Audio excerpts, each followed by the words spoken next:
Granny's, Abner. I believe that's our ring. All right, Doggy Lum, I believe you're right. I'll see. Hello, jot 'em down, store. This is Lum and Abner.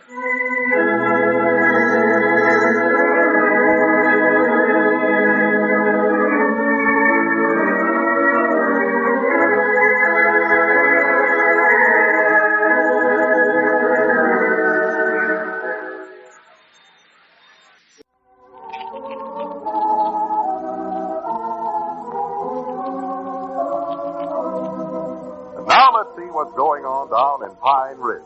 Well, as we look in on the little community today, we find the old fellows in the Jot 'em Down store and restaurant. Lum is still worrying about hearing the mysterious voice on the party line. Of course I'm worried. Why would anybody want to threaten me? Call me up saying death strikes without warning. You may be next. Beware. Now, don't say that now, Lum. I don't like the kind of noise it makes. But why did the voice call me? Well, Lum, I told you I don't know nothing about this. Squire Skimp, yes. I can see why somebody'd want to threaten him over the phone. Oh, sure. All the business deals he's pulled around town, but me. Can you think of any reason anybody'd have to call me up and threaten me? Well, let's see now. Grandpappy Spears, maybe. He don't mean no harm, but that temper of his does get the best of him once in a while and makes himself a lot of enemies. But me. Yeah. Of course, now, I was just thinking, Lum, there's that time at the box supper a few years back when you bribed Gilroy Adams to find out which box Miss Emmeline brung over there. I recollect how mad Frank Forster was at you over there. Oh, well, that's done and forgot by now. Ain't nobody gonna go around threatening nobody's life for some little thing like that. No, we wouldn't think so. I've always tried to be honest. Yeah. Never cheated nobody.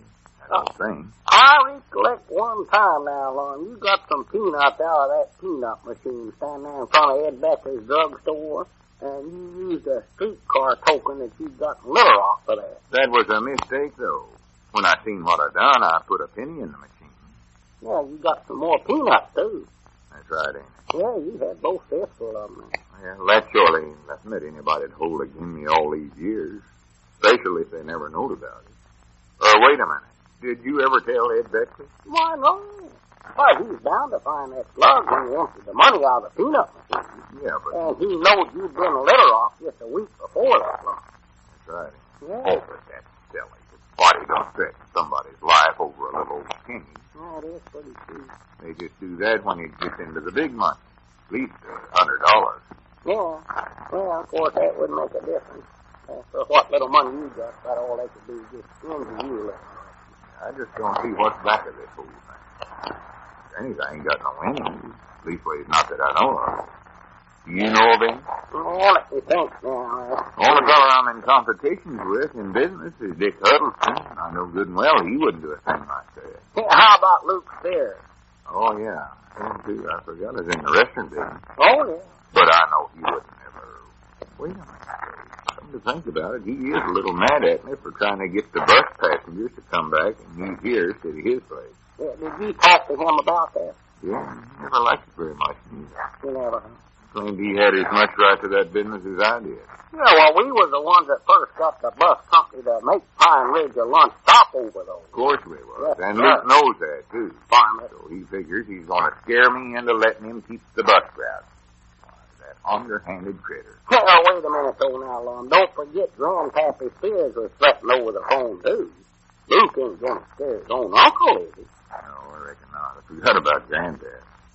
Must not have been Luke after all. No, it couldn't have been him, I don't believe. Of course, now, he might could have called Granddad just to throw me off. Oh, I got it. Luke ain't that smart. Besides, this boy's called up Squire Skimp and threatened him, too. Yeah, that's right. This is the bafflingest one thing I ever heard of. And the scaredest. So ain't safe in this town no more if you want my notion. Well, the thing to do is try to keep our wits about us. Figure this thing out. There's got to be some answer to it. That voice has got to have a body with it. Or does it? Now, Lum, now, don't get started on that now. Oh, well, that's silly. There ain't no such thing as ghosts. Uh-huh. Leastways, none that knows how to use a telephone. Yeah, that's it.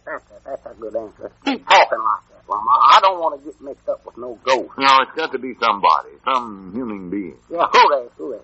whatever it has got to have some reason for doing this. Yeah. So the next step is to figure out who do we know that have a reason to call up me and Grandpap and Squire and tell us that death strikes fast and we might be the next one.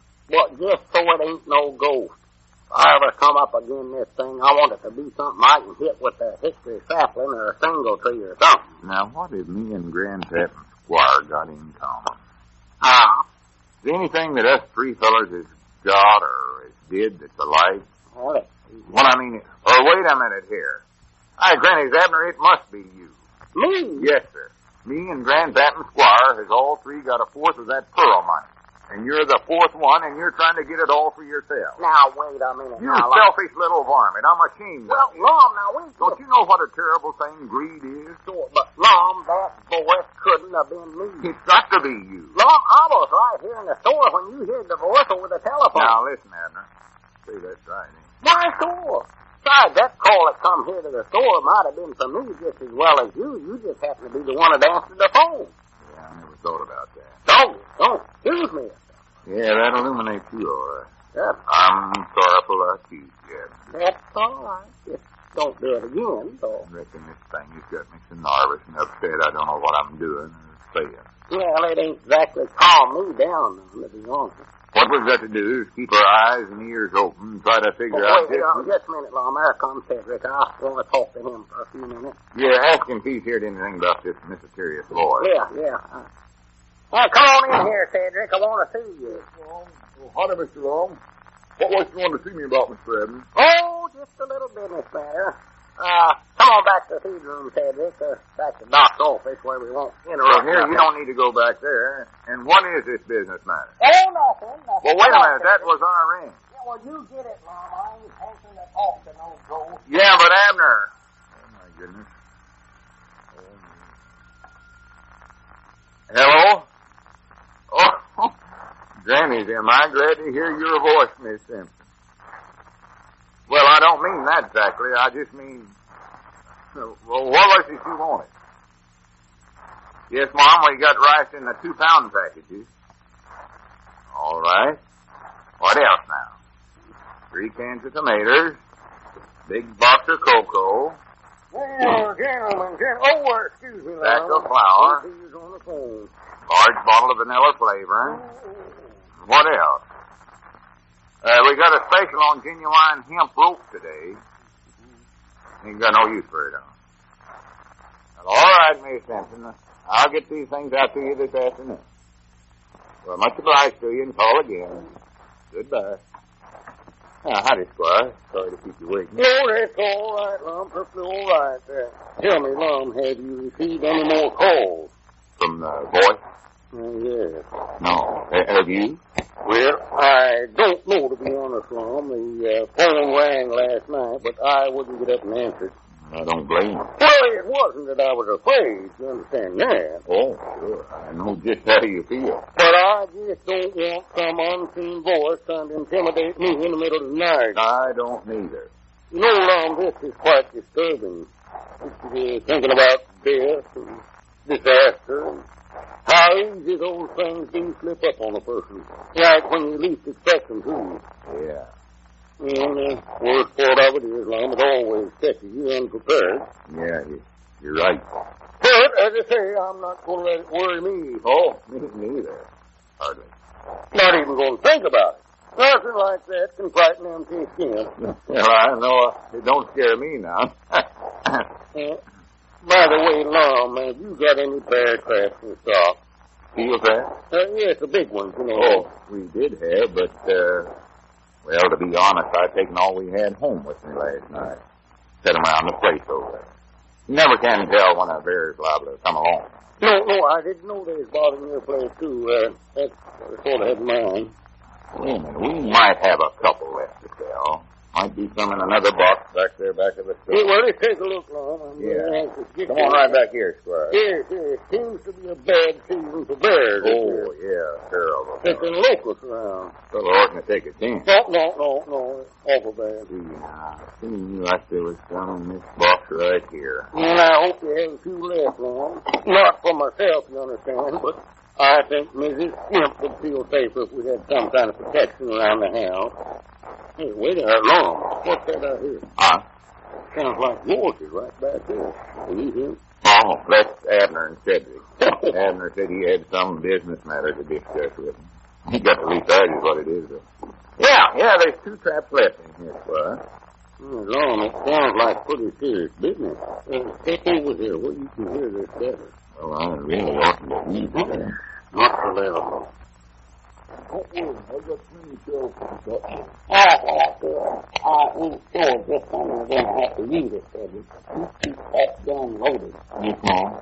Now, you know exactly what you're supposed to do, don't you? Yes, Mom. And I ain't supposed to kill nobody, huh? Oh, no, sir. Don't you let nobody know that I've got anything to do with this at all. That's a law. I'm paying you for this job, and I want to see it right. Well, I'll be damned blind. Did you hear that, Squire? Not so loud, Lum. Not let them know we overheard them. Yes, I was right after all. I thought it was Abner, and then I got thrown off the track when the voice called up the other night, and he was standing right beside me. But now I see the whole thing. He's using Cedric. Cedric's the voice. Well, what do you know about this? You better give me those bear traps, Lum. I want to get out of here. I'm sorry, Squire. I'm going to need them myself. How's that? Looks like I got a little trapping to do here in the store. And the 2 varmints I'm after are right back there.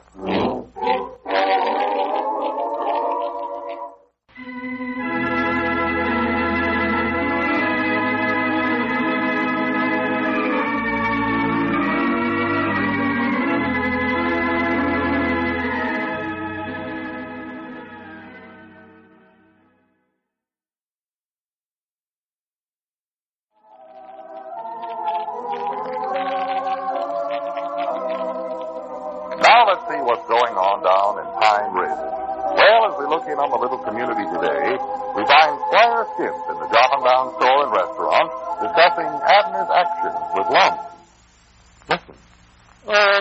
He hasn't shown up at all this morning, huh? No, I wish he'd hurry up and get here, because I've got an important meeting I've got to go to. Well, he's more than likely with Cedric, Lum. They're making some more of their phone calls. Oh, there ain't no doubt about it. More than likely scaring the dickens out of Grandpap right now. That's just about what they're doing, yeah. I got another call from him a while ago. You did? Oh, yeah. Whose voice did it sound like, Abner's or Cedric's? Well, it has to be Cedric's, because we know that Abner ain't doing the calling himself. He was here in the store with me when I got that first call. Oh, yes, that's right. Did it sound like Cedric's voice, huh? Well, yeah, sort of. I never thought so the first time, but now that I know it's him, it sounds more like it. Well, just what do you think that Abner's trying to do here, anyway? Well, it's just as plain as the nose on your face. I beg your pardon? The 3 fellers he's trying to scare is me and you and Grandpap. And us 3 each got a part of that pearl money that blame little Abner wants to get it all for himself. He's just went money mad, that's all. Well, Lum, how does he figure that he can get our share of the money by frightening us? Well, to be honest, I ain't sure just how he plans to work that, but he's got something up his sleeve, and that's why we've got to watch him awful close. Special me. You? Why, sure. You overheard what he was saying to Cedric back in the feed room yesterday. My name was the only one he mentioned. Oh, yes, I do remember that, yes. Told Cedric to be sure and keep the shotgun loaded all the time. Yes, it does sound mighty serious, all right. Sounds worse than that. I still don't see what he's up to, though. This whole thing sounds a little crazy. Well, it is. And that's his whole trouble. He's crazy. Money crazy. Well, it just doesn't sound like Abner, though, Lum. He's never been that sort of a man at all. I know, but that'll show you what money can do to a feller. When a buddy gets greedy, there ain't no telling what he might do. No, you're right about that, all right. I never would have expected of Abner, neither. He used to be the nicest fellow you'd ever want to meet. But now look at him. You just can't tell about people. No, you're right there, Lum. Sometimes it's the nicest people that crack first. He might be a psychopathic case. Yes, sir, that's just about what he is, all right. A psychopathic case. Psychopathic case, Lum. Ah. Well, the thing for you to do, Lum, is just keep an eye on him at all times. The thing for me to do is keep an eye on Cedric. He's the one that's toting the gun. Yes, that's right. Well, keep an eye on both of them. And another good idea, Lum, would be to just make mental notes of everything that they do and say. And maybe we can figure out from that what their little plan is. There's no doubt about it, Lum. Your life is in danger. And mine, too, for that matter. Yeah. Got me scared to answer the telephone. Yes, I know it's bad. I know just how you feel, Lum. I feel the same way myself. Every time I hear a little noise behind me, I'm just liable to run right up a telephone pole or a squirrel. I've noticed since I've been in here, you do seem to be awfully nervous, Lum. Oh, as jumpy and nervous as a rabbit's nose. Yes, well, I don't blame you. You've had enough to frighten a man. I just wished I wasn't the first on that list. He's more likely to use me to practice on. Well, now, when we find out the truth about this, Lum, it might not turn out to be so serious as it looks on the surface.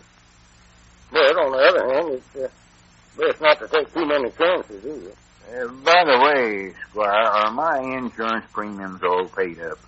Why, yes, I think so, Lum. Well, I wish you'd check them and make sure. Maybe I ought to take out an accident policy, too. No, now, Lum, I wouldn't get too excited about this now. Of course, if you want a policy, I'll be glad to sell you one. Well, on second thought, I don't believe an accident policy would do much good for what he's got in mind for me. Well, you just think it over, Lum. Don't be in a rush. Well, I better be running along. I've got some work to do. Well, I wish you'd stay and visit a while. I don't like to sit around the store by myself this way. Well, I'm sorry, Lum. I'd like to stay with you, but I've got some papers over at my office right now I should have attended to before I came over here. But if you run into Abner any place, tell him to get on over here, because I've got to go to that meeting. Well, yes, I'll do it, Lum. What meeting's that? Well, you know, me and Luke Spears has been having a little argument about whose restaurant's going to get the bus trade. The lunch stop over, you mean, huh? Yeah. See, when we was at the trial, I had to close up the restaurant, so they had to start eating with Luke. Mm-hmm. Now he don't want to give them up until again. Oh? Fellow from the bus company's coming out today and try to help us settle it. I see. Notice how I'm jumping around in my toe? Yes, Nervous. you're awful nervous, Lum. Nervous, that's what it is. You've got to calm yourself down. You're liable to have a nervous breakdown if you don't watch it. Yeah, the meeting's going to be down at Luke's place. I ought to be down there right now. And Abner knows I'm supposed to be there, too, the little varmint. Well, is that bus trade fairly important, Lum? Important. It's just a difference between staying open and closing up, that's all. Oh, I didn't realize it was that important. Without that profit, I can't show no profits at all. Fact is, I can't meet expenses. Hardly. Well, now, in that case, maybe you better run on down there to the meeting, Lum, and I'll stick around here and look after the store for it. Wait a minute. There comes Abner right now. During the time he was getting here. Oh, look at that. What's that? There's Cedric trailing along behind him. He's got that shotgun with him. Well, by George. If I hadn't seen it, I wouldn't believe it. Look at there. Cedric's going around to the side of the porch. Yes. He ain't coming in. Sneaking around, I too. It looks like a trap of some kind. Maybe I better go out the back way here. Well, wait, don't leave me, Squire. I've got work to do, Lum. Now, you just take mental notes of everything that happens, and I'll see you later, Lum. Oh, me. Well, howdy, Lum. I'm sorry if I'm late, but Elizabeth had a little trouble this morning. I had to stay and help her. Oh, I see. She was starting out to plow, and one of the mules broke loose and run away. And I had to hold the other while she run him down and caught him. I got over here just quick as I could, though. I knowed you had to go to that meeting. Oh, you recollected that, did you? Yeah, you won't be late for it, will you, Lum? I hurried just quick as I could. Well, that was thoughty of you. Yeah, you better get on down there right away now. We don't want Luke to do a lot of talking to that fella from the bus company before you get down there. Go on, Lum, hurry up. Well, don't shove me. Well, go on and get started. The meeting was supposed to be at 10 o'clock, and it's 5 minutes after. Right now, hurry up. Come on. Well, now, just a minute, Abner. Go on and get out that door, Lum. Out the door, huh? Well, how else would you get down there? Lie out the window? Oh, no, you don't. Huh? I ain't putting 1 foot out that door. Well, Lum, you've got to go to the meeting. Well, I ain't so sure I want to go to that meeting. Well, for the land's sake. Yesterday, that's all you could talk about. Kept saying how important it was. Well, I've changed my mind, I think. What's got into you anyway, Lum? Have you lost your reason? No, the fact is, I'm the only one around here that ain't lost it. Ah. Why don't you go down to the meeting? Me? Lord, me, Lum, I wouldn't know what to say to them fellas if I went down there. You're a heap better business head than I am. Leastways, that's what you've been telling me for the last 30 years. You better get going now, Lum. No. Well, what about the bus trade? You want Luke to get all that for himself? Maybe. Lum, are you feeling all right? I'm feeling fine. Up to now.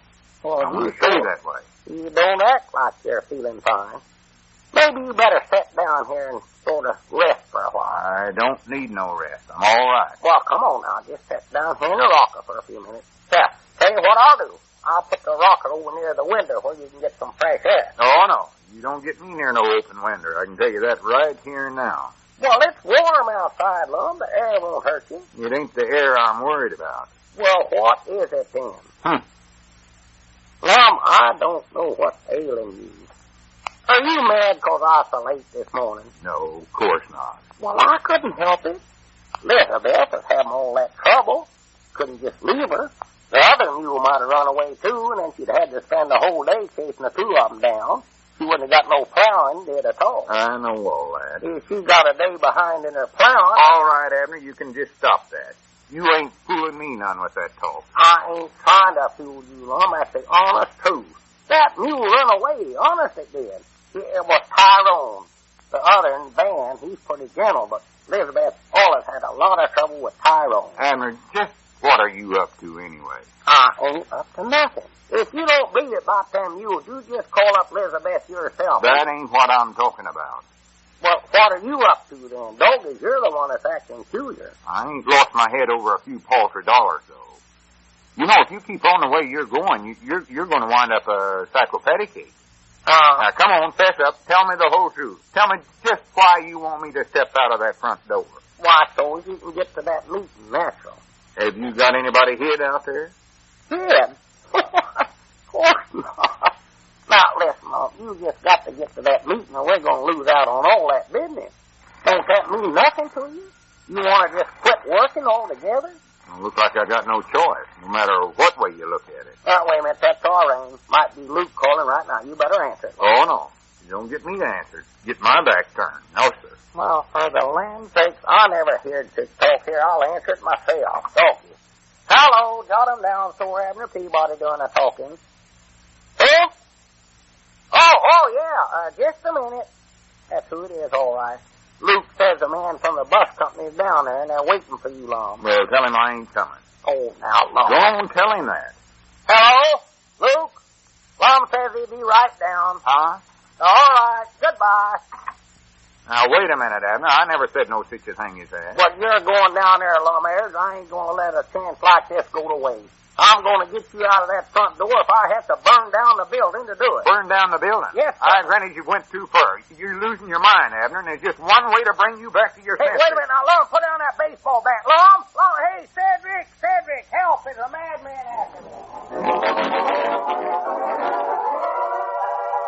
Well, let's see, who's after whom here? Or, whom's after who here? Or, who here? Or, who? Oh, let's tune in next time and find out for ourselves.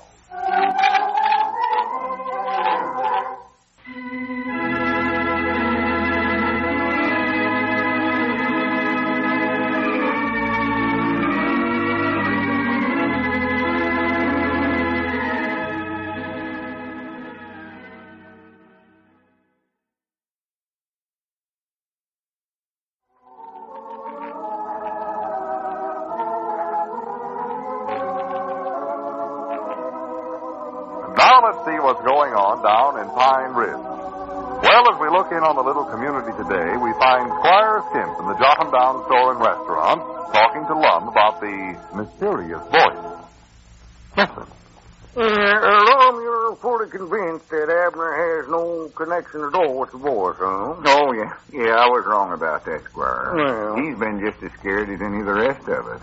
And all he was hiring Cedric for was just to be his bodyguard. Yes, I know that, but now, Lum, are you sure that isn't just another story that he's told you? Something else to throw you off the track? Oh, no. I can tell when Abner's telling a story. It's wrote all over his face. He couldn't hide nothing. His eyes sort of bug out when he's telling one. Yeah, well, I didn't think myself that Abner would do a thing like that, but on the other hand, he was the only person we've found so far that has had anything that resembled a motive for making these mysterious phone calls, too. Well, to tell the truth, Squire, I doubt if Abner even knows what a motive is. Well, Lum, why was he so secretive about hiring Cedric for this job in his bodyguard? Well, the whole thing about that was he didn't want to admit that he was that scared. See, none of the rest of us had bodyguards, so he never wanted to know that he had one. Oh, yes, I see, yes. On top of that, he figured it'd look extra silly for him to have a bodyguard when he never even got a call from the boys. Yes, well, of course, those calls that you got at the store might have been for him, mightn't it? You just happened to answer the telephone. Well, that's the excuse Abner was using, all right. Yes, well, to be honest, Lum, I never did think it was Abner. I was just following your deductions to see where they'd lead to. No, I think we've got to look elsewhere for our mysterious boys. Yeah, now that I think about it, it was pretty ridiculous, suspicion Abner. And it's even more ridiculous to think he'd ever be using Cedric for the boys. Cedric couldn't get on the telephone and talk in a mysterious voice like that. I'm starting to giggle. Yes, no, this isn't the work of a boy like Cedric. And I'll tell you, Lum, if these calls continue, I suggest that we call a meeting of some kind here, too. A meeting? Yes, organize a citizens investigating committee or something like that and look into this thing. Wait a minute, Squire. I want you to see something. What? Look out in front there. What is it, Lum? Abner and his bodyguard. Oh, there. It is sort of comical when you think about it. Look at Cedric running from tree to tree. Thinks he's hiding. He looked more natural swinging from branch to branch. If somebody'd take out after Abner, Cedric never even see him. He's so busy hiding behind them trees. Look at him. He looks like he's stalking a moose. Yeah, I don't know, but I believe Abner'd be a whole lot safer without that boy trailing along behind him with a loaded shotgun that way. Yeah, that does seem sort of like asking for it, don't it? No, wait a minute. Has Abner got on colored glasses there? Granny's, I believe he has. Well, yes, he has. So the world. I wonder what them are for. What if he thinks there's going to be an eclipse today? Looks more like rain. Yes, it does look like it's clouding up for rain. So the world. Oh. He bumped right into that post there on the porch. Must be the glasses. He's going to kill himself one of these days if he ain't careful. Yeah, well, of course, it's just like that voice keeps telling us, death strikes without warning, all right. You quit reminding me of that. Come on in here, Abner, and take off them glasses so you can see where you're going. I can see all right. For pity's sake. I knowed you'd do something like that. Who put all them tin cans right out in the middle of the floor there? They weren't out in the middle of the floor. You was heading in the wrong direction. Now take off them glasses before you kill yourself. Oh, yeah, maybe I better. They are hard to see through. I believe I put too much black paint on them things. Now you can just stack them cans right back where they was at. Right now? No, wait a minute. What in the world did you put them on for in the first place? Well, I'm trying to disguise myself a little bit. Hello, Squire. Yes, how are you today, Abner? Oh, tolerably, I reckon. See, if that mysterious voice is around town, why, don't pay to let yourself be thrown around looking like yourself, Well, them glasses ain't gonna fool nobody. You look like you always did, except a little sillier. I don't know what you're so scared about anyway. You ain't got no calls from the voice. No, but I bound you I will. Earl Pomeroy got one last night. Earl Pomeroy? What's this, Abner? Yeah, they called last night. Earl was sitting there in his parlor and his phone rang. Ain't you fellas heard about it? Why, no. This is the first I knowed about it. Well, what did the boy say, Abner, about the same thing he said to the rest of us? No, way I get the story, he said something about disasters hitting them. Disaster? Yeah. Then he said something about a fire. I forget now just what words he used. Miss Pomeroy told it to Miss Quincy, and she told Elizabeth, but that's how I found out about it. Well, I do know. Warned Earl about a fire, huh? Yeah, that's the way I got it from the women folks. Well, whoever it is, it looks like he's branching out. Wait a minute.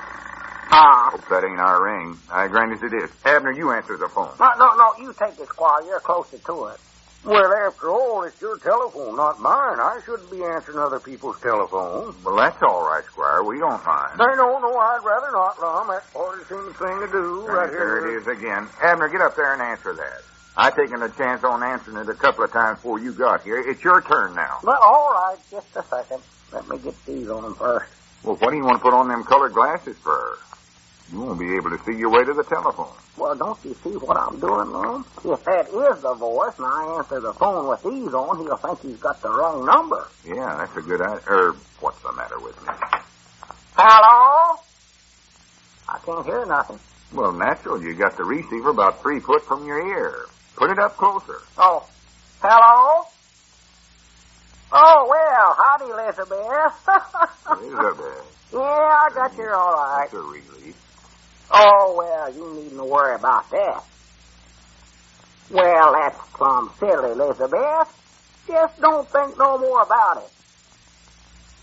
Oh, I'll get home tonight all right. Well, you just stop worrying now. All right, honey. I will. Yeah, I will. Goodbye. Well, now, there's a thoughty woman for you. Worried for fear the voice will get you, huh? No, she ain't worried about that. She's worried for fear Cedric will get me.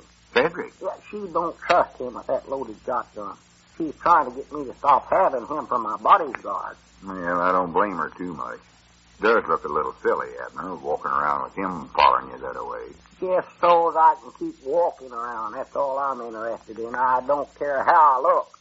She's trying to tell Elizabeth that, too, but she still insists that I get shut of him. Well, I don't see why it makes that much difference to her. I don't either. He don't make no fuss around the house there at all. Sleeps good and sound all night long. All night? Does he sleep over your place, too? Why, natural. That's when a feller's in the most danger. Well, I'll swan to goodness. Sleeps right outside the bedroom door. Don't make hardly any noise at all. Oh, he snores a little, maybe. Well, where does he sleep? On the floor? Yeah, Elizabeth took down a pallet for him there, give him plenty of blankets and comforters to keep him warm. He's comfort all right. Well, that was nice and thoughty of her. Say, I believe it's starting to rain out there, men. I'd better run along before it starts pouring any harder. It is coming down pretty hard. Yes, it is. I'm going to make a dash for it, and I'll see you men later. Yeah, so long, Squire. Dang it, I hope we don't get no cloudburst out of this. Yeah. Looks like it might be a gully washer. He's sure coming down. Better let my bodyguard in before he gets washed away, too. You better let him go on home, Abner. That's what you better do. Well, I can't now, Lum. He's paid up till tomorrow afternoon. Well, now, there's another thing. You can't afford to hire no bodyguard. You ain't got that kind of money. Especially now that we've lost the bus business to Luke Spears. Well, that ain't my fault. You went to that meeting the other day like you supposed to. Why, you might have talked that bus executive into giving the business back to us. But it was your fault I never went. I was the one that tried to get you to go to it. Yeah, but I thought you was just setting some kind of a trap for me. Trying to make me go out of the front door there so Cedric could take a shot at me. Oh, Lord. If you'd have told me that he was your bodyguard instead of being so secret about it, I never would have thought that about you. Well, how did I know what you thought? Serves you right for thinking such things about me. Well, ain't no use to argue about it now, I reckon. We done lost the business, and ain't nothing we can do about it now. Might have to close up the restaurant, I don't know. Help, they got me, Cedric! For pity's sake, Abner, get down off of that counter. Scared me half to death. Well, what happened? That was just thunder. Oh. No, because I thought sure the boys would throw their hand grenades at me. Lum, will you help me get down off this counter? Why should I help you? Well, you put me up here. I never done no such a thing. Well, you must have. I couldn't have got up here by myself.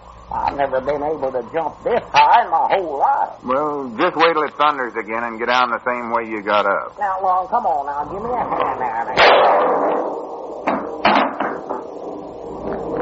What's the bite? Granny, I'm going to enter you in the high jumping contest at the Independence Day picnic. Yeah, maybe you better wait and see how the weather is, Lum.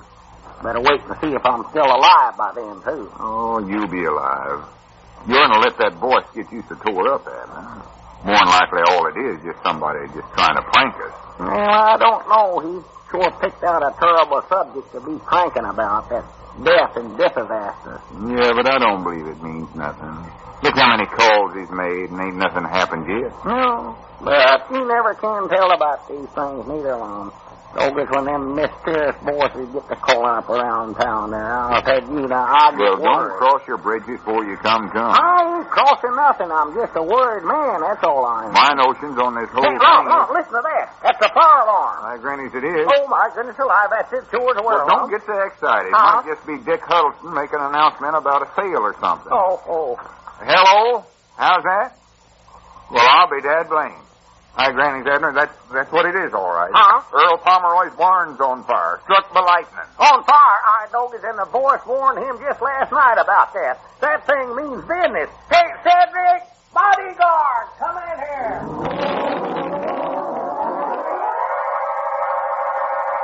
Well, maybe Abner's bodyguard isn't such a bad idea after all.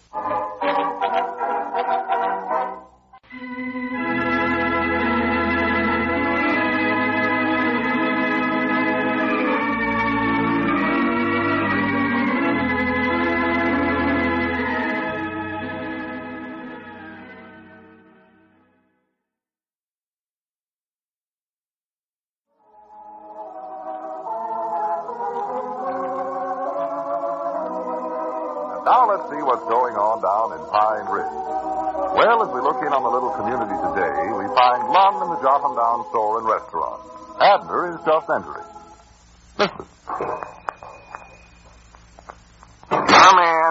Oh, morning, Abner. Morning, Lum. Well, for goodness sakes, what's the matter with you? Look like you just been drugged through the wash wringer. Well, I ain't feeling my level best, I'll admit that. Well, here, you better sit down. Oh, no. Here's the rocker. Better sit down, Abner. No, not sitting down's the one thing I don't want to do. No, sirree. Well, what's failing you? Did the voice do something to you? No, they're not direct leastways. It was sort of on account of him, though. Well, what happened? Come on, tell me.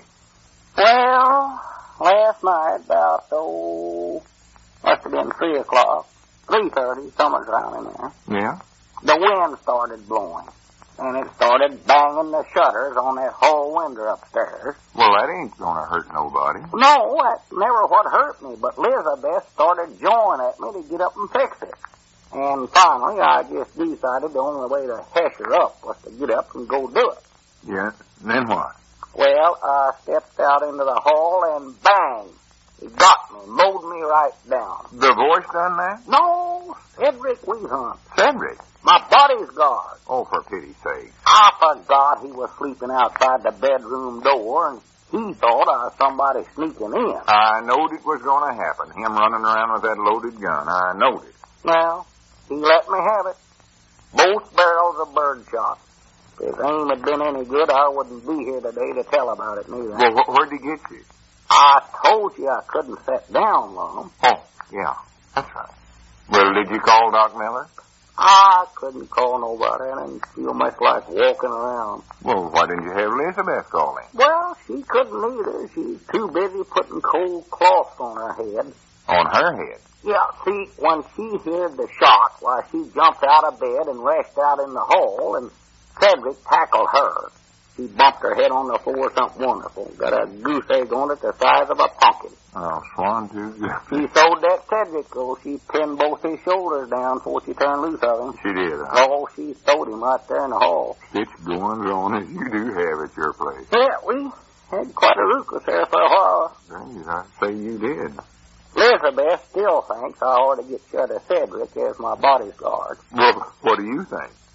Well, to be honest, Lum, I just don't know. You don't know, and him taking a shot at you? Well, I ain't just sure who I'm in the most danger from. My bodyguard or that boy. Well, I believe if I was you, I'd take a chance on the voice. It ain't shot at you. Yet. No, not yet. But on the other hand, I hate to take any kind of a chance with that varmint, too. After what happened to Earl Pomeroy. Yeah. First, that voice called him and warned him about disaster and fire. And the next thing you know, his barn burned down. Now, that ain't the kind of a thing that you monkey around with, Lum. No, it does give you a creepy feeling, I'll admit that. It scares the daylight plumb out of you. That's what it does. Of course, I still think that must have been just a coincidence. The fire started when the barn was struck by lightning. And I'm sure the voice ain't got no control over thunder and lightning. Leastways, I'm pretty sure. Well, all I know, it happened just like he said it would. And that's good enough for me. Well, I believe I'll just keep old Cedric on for another week or month. I wonder if Doc Withers would have any ideas about this voice. He's a pretty smart man, you know. Yeah, say, where's he been the last couple of days? I ain't saw him around here at all. Well, I ain't neither. I know he's still sleeping in his office back there in the feed room, but he don't hang around here none during the day. No, I ain't saw him at all. I don't know what's happened to him. Fact is, I've been sort of worried about it. Don't reckon he's got himself another job around town someplace, do you, know? I ain't heard of him working no place. No, Hey, Doggy, you don't reckon he could be the voice, do you? Oh, no. No, it couldn't possibly be him. He wouldn't do no harm to nobody. Nicest one human you'd ever want to meet. Yeah, well, I feel that same way about him, too, but it seems sort of peculiar that he ain't been around here much right at this particular time when this voice has been calling everybody up. Yeah, but there's a feller that just goes around trying to help folks instead of scaring them. Recollect when I get arrested for bribery by mistake and he went clean into the county seat to go my bail? Yeah. And I can name any number of other good deeds he's did for folks around here. Oh, yeah, he's sorry. There ain't no doubt about that. But, now, on the other hand, Lum, we don't actually know a whole lot about him. About all we know is that he comes from Mount Ida and that he's a friend of Grandpappy Spears'. Yeah, but I still say I ain't going to waste my suspicions on him. Well, I hope it ain't him. Say, speaking of Grandpappy Spears, has he come out of the house yet since he got that call from the voice? Yeah, he finally come out yesterday morning for a while. Charlie Redfield told me, said he seen him. And he unlocked the door and come out there on the front gallery and watched the road grader working over in there at his place for about a half hour. Then went right back in, locked the door again. Been there ever since. Sort of like a groundhog, huh? Must have seen his shadow. He's acting just about like one from what I can hear. Yeah, I believe I'll nickname him Old Groundhog Spear. That sure got him scared, didn't it? Oh, has it. He is a scared man. You know what he done? He bundled up 6 copies of the Pigeon Fancier's Journal and sent them back to him. Well, what'd he do that for? Well, see, his subscriptions run out in 1932, I believe it was. And then these other 6 issues come to him after it's run out. And for years, he's always bragged about getting them 6 copies for nothing. But now, since the voice, his conscience has finally got the best of him, he decided to send them back. Oh, on account of the voice, huh? Oh, yeah. He figured he better get himself all squared up, long as he thinks Judgment Day is just around the corner for him. Yeah, he sure takes things to heart. Well, there's a lot of folks around here doing a lot of repenting. Oh, yes, there are. A lot of folks. Did you notice the crowd at church Sunday? Why, there's folks even sitting in the window. Oh, I couldn't find a place to tie my team. Well, Eli White pulled his wagon right up there side of the church house, and his folks sat there in the spring seat and was listening. I recollect one. Well, for goodness sake, there comes Doc. Huh? I heard Doggy. Must have known what he's talking about. Yeah, now, don't ask him questions like you thought he was the voice, because I know he ain't. Well, I wasn't going to. We can ask him if he knows anything about the voice, though, can't we? Oh, sure. Well, howdy, stranger. Hello, where you been keeping yourself, Doc?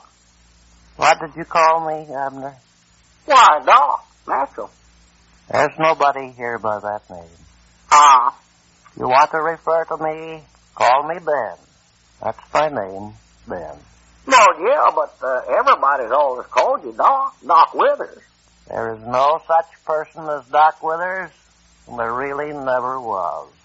Well, who are you then? Abner Hayshot. My name is Ben. Ben Withers. Benjamin Franklin Withers. Well, you ain't Doc's brother, are you?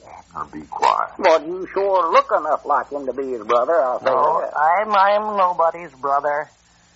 Now, if you'll excuse me, I'm going back to my office.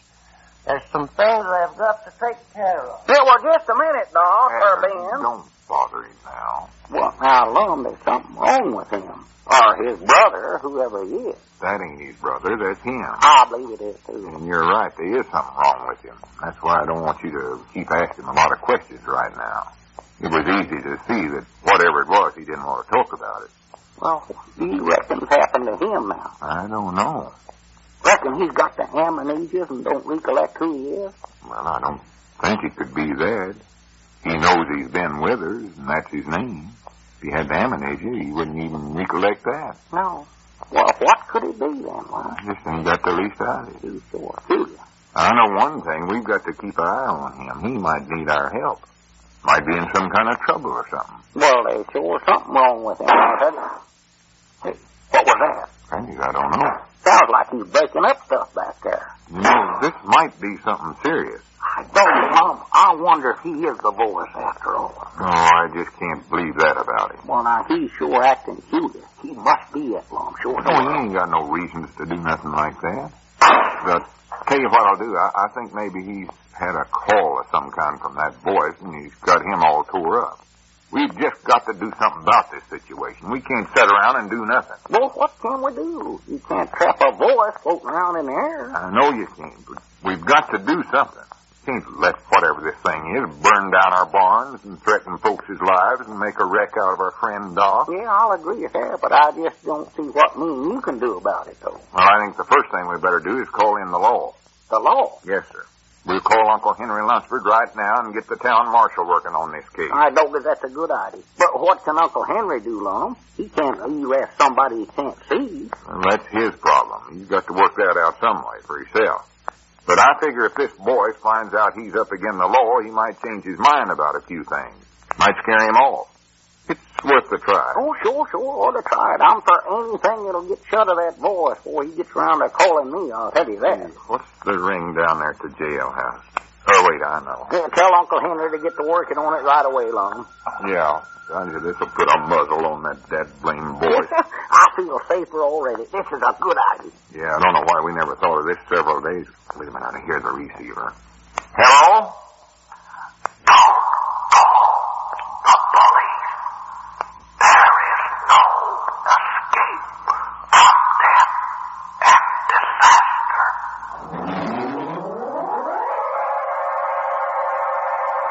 Well, there seems to be no escape from the voice either.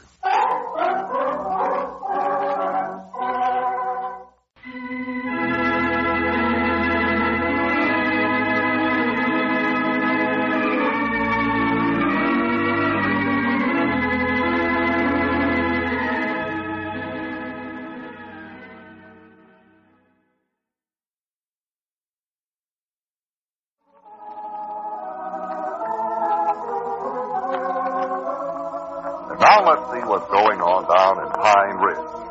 Well, as we look in on the little community today, we find Lum and Abner in the Jotham Down store and restaurant discussing Doc Withers. Listen.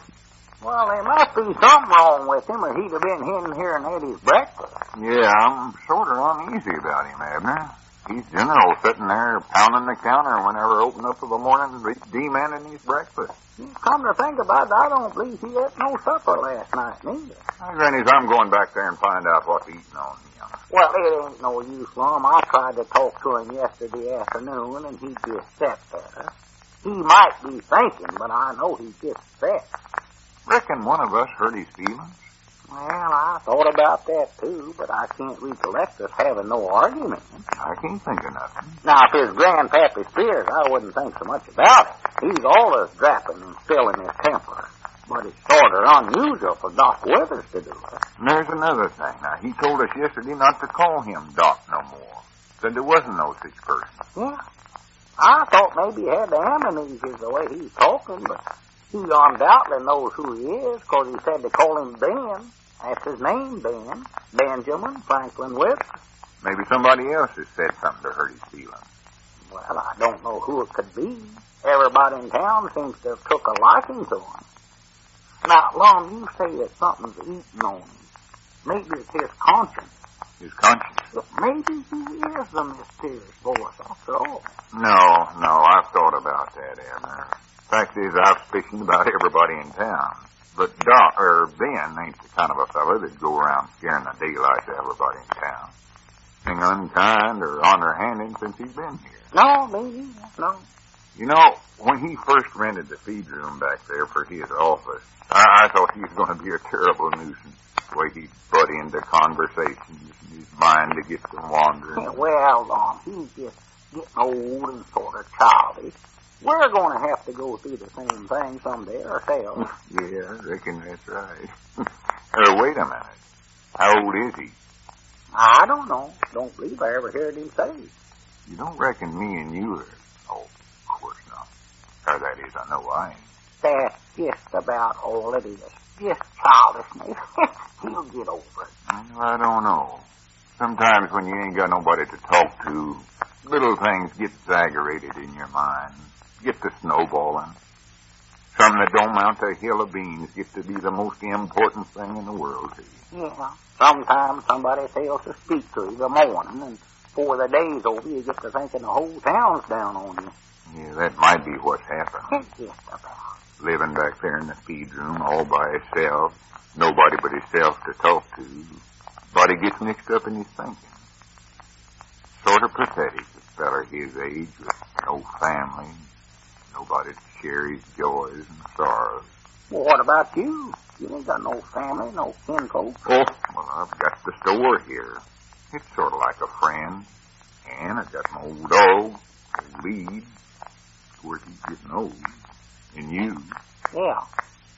Grannies, I think I'll step back there and talk to Doc. I believe if I can get him to unburden himself, he'll feel he's better. You want me to go with you? Yeah. Talking, Lum, I might say the wrong thing.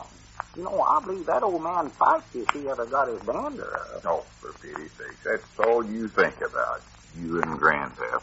Find out. Doc, Ben. Ben. Hey, howdy. Hey, what's going on in here? Oh, nothing. I was just nothing. Well, what are you doing packing your valise? Oh, I was just sorting out some things, knick-knacks, one thing and another, keepsakes. Wait a minute, you ain't figuring on leaving us. Here's something interesting. A telegram. Yeah, but what about from this? President Grover Cleveland. Oh, I know, you showed that to us. He was a Democrat. Yeah, but this valise here, you surely ain't... See this watch here? I don't suppose I've ever had occasion to show you this watch. It belonged to my father. You notice anything different about this watch? Yeah, let me see it. Well, it don't have a regular place to wind. No, you're wrong. That winds with a key. Uh-huh. Excellent timepiece. Never varied. I lost the key several years ago. Well, Doc, what we come back to talk to you I about... still don't think I lost it. It's just misplaced somewhere. Doc, are you packing this valise to take a trip? Abner, I'd rather you wouldn't refer to me as Doc. I told you yesterday, Doc Withers is not my name. He's gone. He's no more. Oh, excuse me. I'd appreciate it if you'd call me by my real name, Ben. Well, that's sort of what me and Abner come back to talk to you about, Ben. We just never did exactly understand what you meant by that yesterday. Then when I seen you packing your valise here... We thought maybe that somebody did something to hurt your feelings. If me or Abner have said anything or did anything... No, it's nothing you've done. Nothing anybody's done. I guess I did act a little strange yesterday. But, well, it's not easy to give up something that's been so important to you all these years. Giving up what? Well, my practice, I guess you'd call it. You mean you ain't going to veterinary no more? Well, that's just it, Abner. I never was a veterinarian. Well, you sure had us fooled around here. Oh. Why, Doc? What's happened? Tell us about it. Maybe it'll make you feel better to get it off your chest. You're right, Lum. It just might. I've been thinking about it for several days, and I know in my heart it's the right thing to do. Ever since I went over to Cherry Hill one day last week, I've known it. I wouldn't pay no attention to nothing them Cherry Hillers say. They ain't got enough brains in that whole town to blow the lid off a tea kettle. No, you don't understand, Abner. Somebody was telling me there was a veterinarian moved over to Cherry Hill, Dr. Brooks. So I went over to talk to him. As nice a young fellow as you'd ever want to meet. And smart. It's the greatest thing that ever happened to this section. He has a car, and he can serve this whole county. Mount Ida, Cherry Hill, Pine Ridge, Board County. Don't you worry now. We ain't going to let him run you out of business. No, that's not the idea at all. I just happen to love animals. I've always had a sort of a knack for understanding their ailments. Just wanted to relieve their suffering.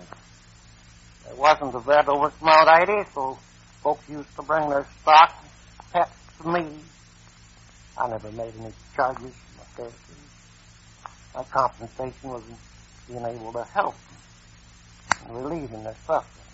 Well, you surely ain't blaming yourself for that, Doc. Ben. Ben. That's how I got the name, Doc. My friends got to call me that because I had a way with animals. Cats, dogs, cows, horses. But I really had no right to the name. But I never realized before what it meant to be called Doc. That's a friendly way of saying doctor. You know what doctor means? Well, yeah. It means a learned man. An advanced academic title. One on whom the title has been conferred by a university or college. That's what Dr. Brooks has earned. And that's why I have no right to be called that. Strange. Ben, I don't know what to say. Oh, don't feel sorry for me, Lum. This is my own decision. I'm happy about it. I love animals.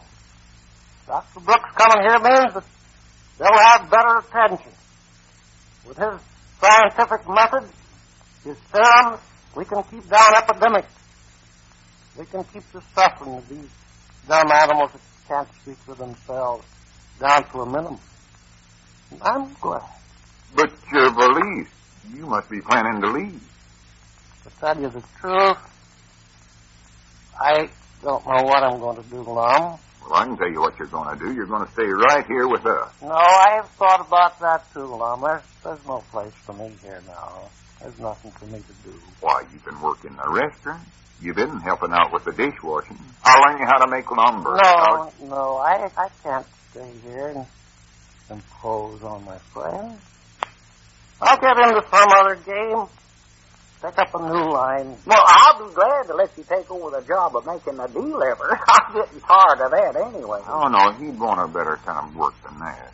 What's the matter with it? All right, now, don't mean you get into no argument. No, don't use discussing a job for me, because I'm moving on. I'll send you a postal card, give you all particulars about where I'll locate. Well, the only place you're going to locate is right here. Why, sure it is. You're going to stay right in Pine Ridge. Well, it's mighty nice to know you fellows want me to stick around. You'll never know how much I appreciate it. But like I say, there comes a time when a man has to move on. Just a minute, I believe I hear our phone ringing in there. Abner, would you go in there and answer? Yeah, sure. I believe I heard it too. Now, Ben, you just got to listen to reason. No, Lum, I've got to make a clean break. Start all over again. You don't realize what it means to a man of my age to have to do that. Well, sure, I know If that. I stayed around here, it reminds me of too many things. Every time I see something familiar. Hey, Ben, the telephone's for you. Yeah, I'll be right in, Abner. Come on in with me, Doc. Ben, we've got some more talking to do here. I never said you, Lum. I said Ben. Oh, excuse me. For you, Ben. For me? Yeah, it's Mr. Johnson. He says his goat is sick again. Oh. Tell him I'm not here. Go on, Abner.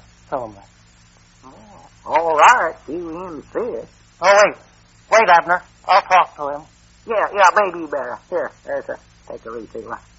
I figured this would change his mind. Oh, yeah, sure. He's right back in the bed again. Hello? No, I just wanted to tell you that the man for you to call is Dr. Brooks of Cherry Hill. That Withers is not here anymore.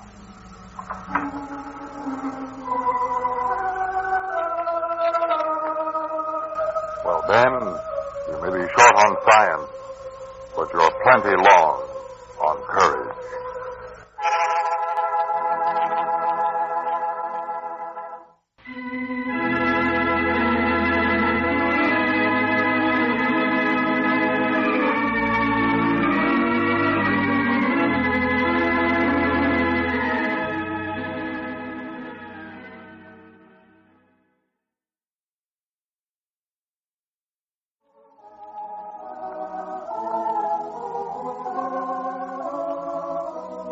Now let's see what's going on down in Pine Ridge. Well, as we look in on the little community today, we find Abner in the feed room talking to Ben Withers. Listen. Go on, take your choice, Abner. You can have either the pencil or the pen. Well, Doc, or Ben, I don't want neither one of them. But I want you to have it.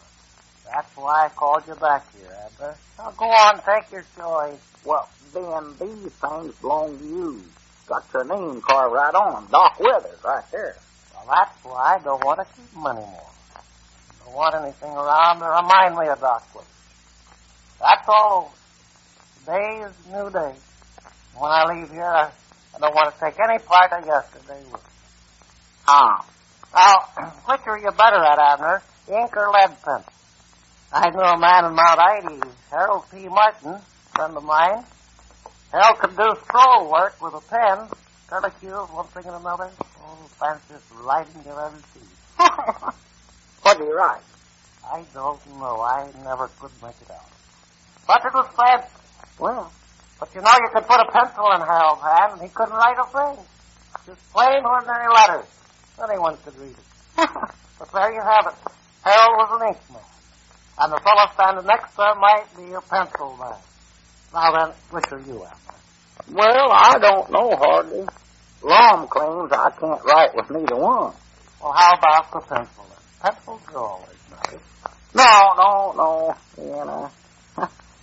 I just wouldn't feel right about taking either one of them at all. Abner, I want you to have it. Well, you'll always have something to remember me by. I want you to think about me once in a while when I'm gone. Well, now, here, you ain't going no place, Ben. How many times do we have to tell you that? Well, I may be back through this part of the country sometime. Never can tell. But in the meantime, you'll be wanting this pencil to write me some letters. You're going to write me, aren't you? Why, sure, Ben, but... All right, then. Maybe you better take the pen. I think you can write smaller and get more on the page. Hey, did I hear somebody come in the front door up there? Yeah, I believe so. No, you take that now. Don't force that on me right now. No, now take the pen, Abner. No, them pens, I can't get out of the habit of sort of sticking them in my mouth, when I write. And I get too much ink in there. Well, then, wouldn't you rather have the pencil? No, I don't want neither one. Wait a minute, I better go up there and see who it is, I reckon. Well, now, here, take the pen, Abner. No, I ain't going to do it now. Well, I'll write back then as soon as you get through waiting on whoever it is. Yeah, I will. And if it's Lum or Milford, tell them I want to see them. I've got a little something for them. Yeah, all right. Yeah, how do you do, sir? What can I do for...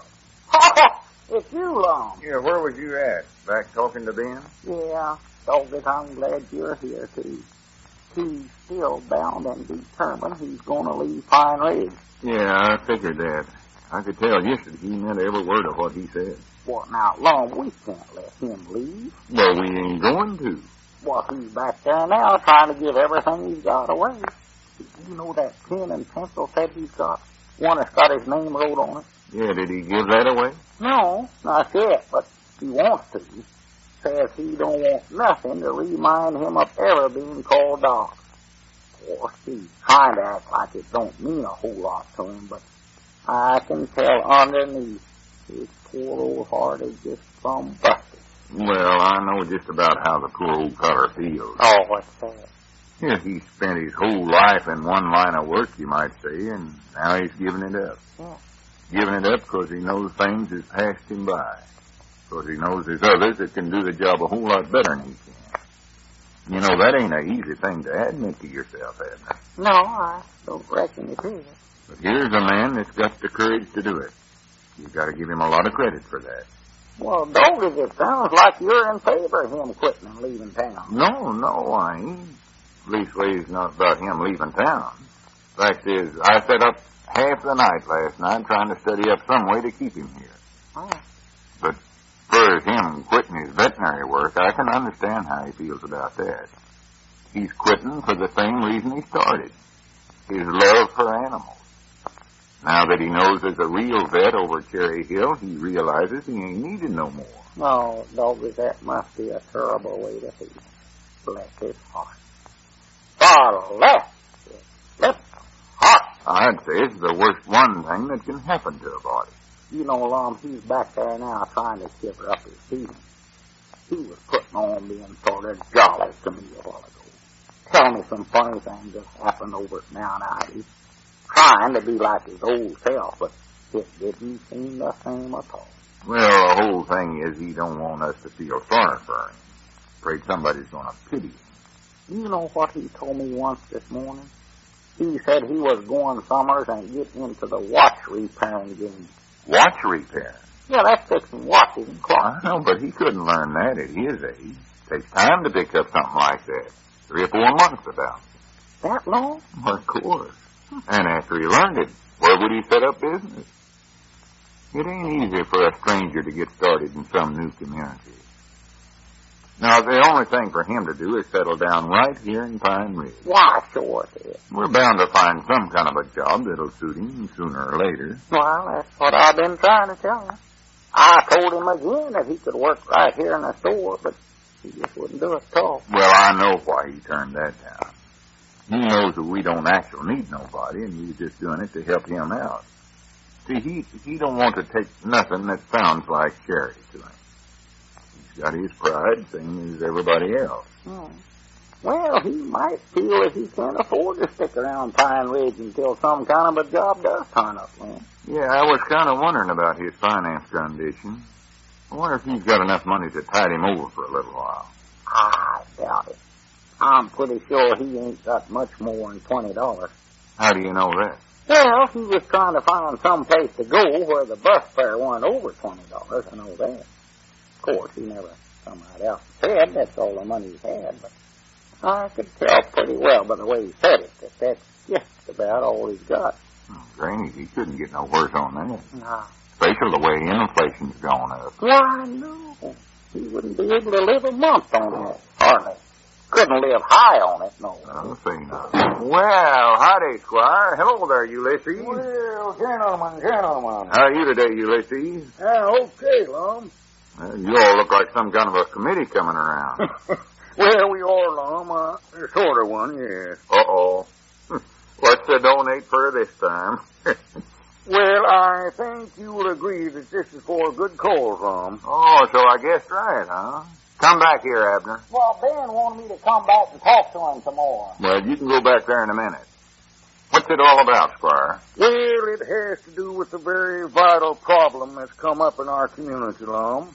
I mean, this mysterious voice that's threatening to upset the peace of mind of the whole town. Oh, I see. Well, I don't want to donate no money to him. Let him starve. I don't care. Well, it's not that, Abner. Oh, what is it then? Can he pay his phone bill? No, the money doesn't go to the voice. We don't even know who that is.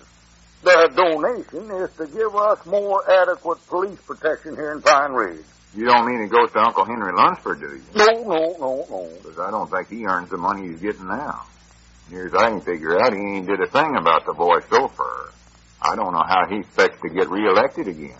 Well, in the first place, Lum, this is a baffling case. And in the second place, Uncle Henry can't cope with it all by himself.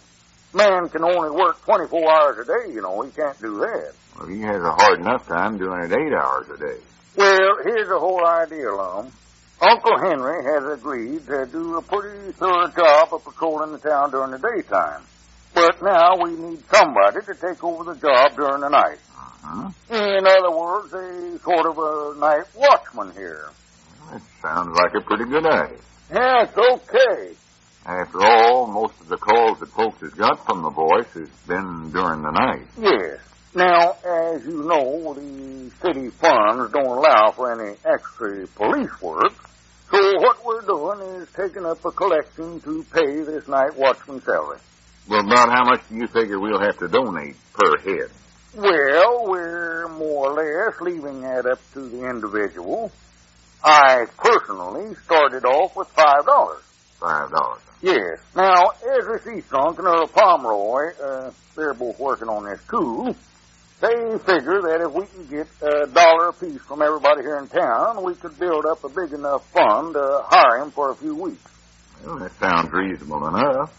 I'm for it, I can tell you that right now. But wait a minute, have you done hired this fella, Squire?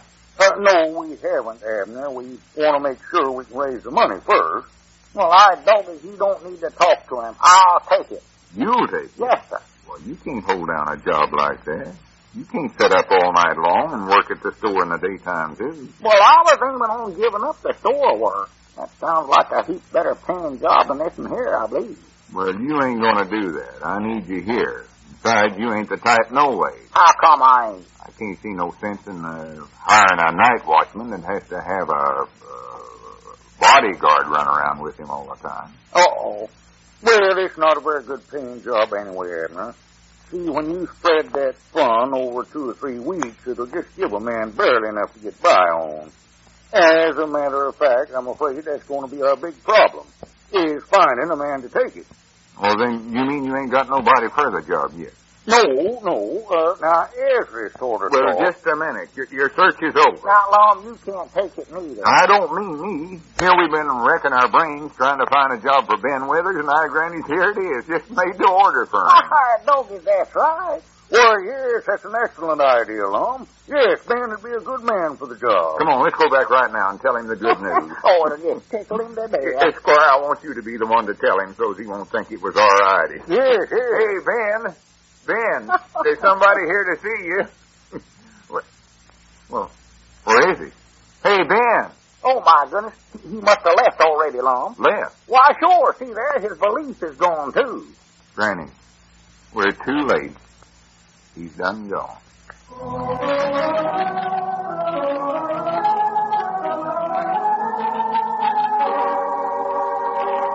Well, Ben Withers may have left Pine Ridge, but his memory will always remain.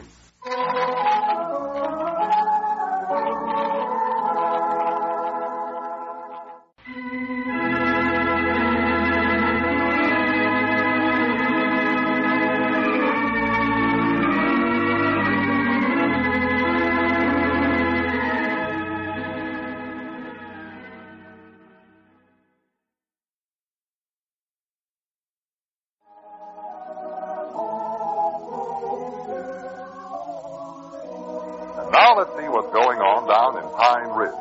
Well, as we look in on the little community today, we find Lum and Abner in the Jotham Down Store and Restaurant. Listen. Well, wait a minute, Lum. Don't pull me away from the telephone. Well, you ain't supposed to listen in on conversation. That ain't what Ben wants us to do. He said every time we heard the phone ring, no matter whose ring it is, he wanted us to pick up the receiver and see if somebody's getting a call from the Mr. Terrace boys. Yeah, I know that. Wants us to keep a complete record of it, he said. Sure, but you've listened long enough there to know it ain't the voice calling. Now, hang up. Well, just a second now. I better listen just a little bit longer here. The voice might break in on their conversations and Oh, excuse me, Miss Barton. Yes, Mom, all right, I will. Well, she heard you talking. Yeah, you made me keep talking. I forgot my mouth was up there to the telephone. Well, maybe that'll learn you a lesson, Mr. Smart Aleck. Mom, I was just doing my duty. Just helping Ben out on his new job. Oh, sure. Mom, did you know that Miss Barton can't get into a thing she wore last spring? Except her hat. She's gained 8 pounds in the last week. Yeah, I noticed it, too. And I told you not to listen in on them conversations. Leastways, you don't have to blab everything you hear. I'm sorry. Who was she telling that to? Why, it was me. I don't blab everything I hear. Oh, well, see that you recollect that. I found it was Miss Blevins. Yeah. Let's see, I better write down a call, too. No, you just write down the ones when you hear the voice threatening somebody. Oh, yeah, that's right. I reckon what Dan wants us to do thus far long. Well, since he's taken over this job, he wants to get a record of the names of all the persons that's got called from that mysterious voice. Oh. And as long as he's on duty all night long, he needs us to check for him in the daytime. Well, why don't Uncle Henry Lunsford do that? He's supposed to be guarding the town during the daytime. You know Uncle Henry. He won't cooperate with nobody. No. He thinks he knows that blame much more than anybody else. Oh, yeah. Wish we could get that old man out of office. I do, too. He's a nuisance. Oh, he knows everything to hear his tell of it. He's the smartest man that ever lived. This is just some detective work that Ben's doing on his own. Yeah, I think it's a good idea. I'll say one thing for Ben. He sure has took hold of this job. Oh, he's working on it. And you recollect how he acted when we first tried to talk him into it the other day. Yeah.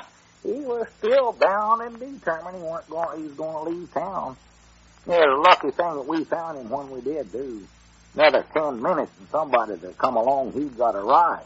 We never would have caught up with him. Yeah, there he was, standing on the highway with his valise, trying to hitchhike a ride. Yeah.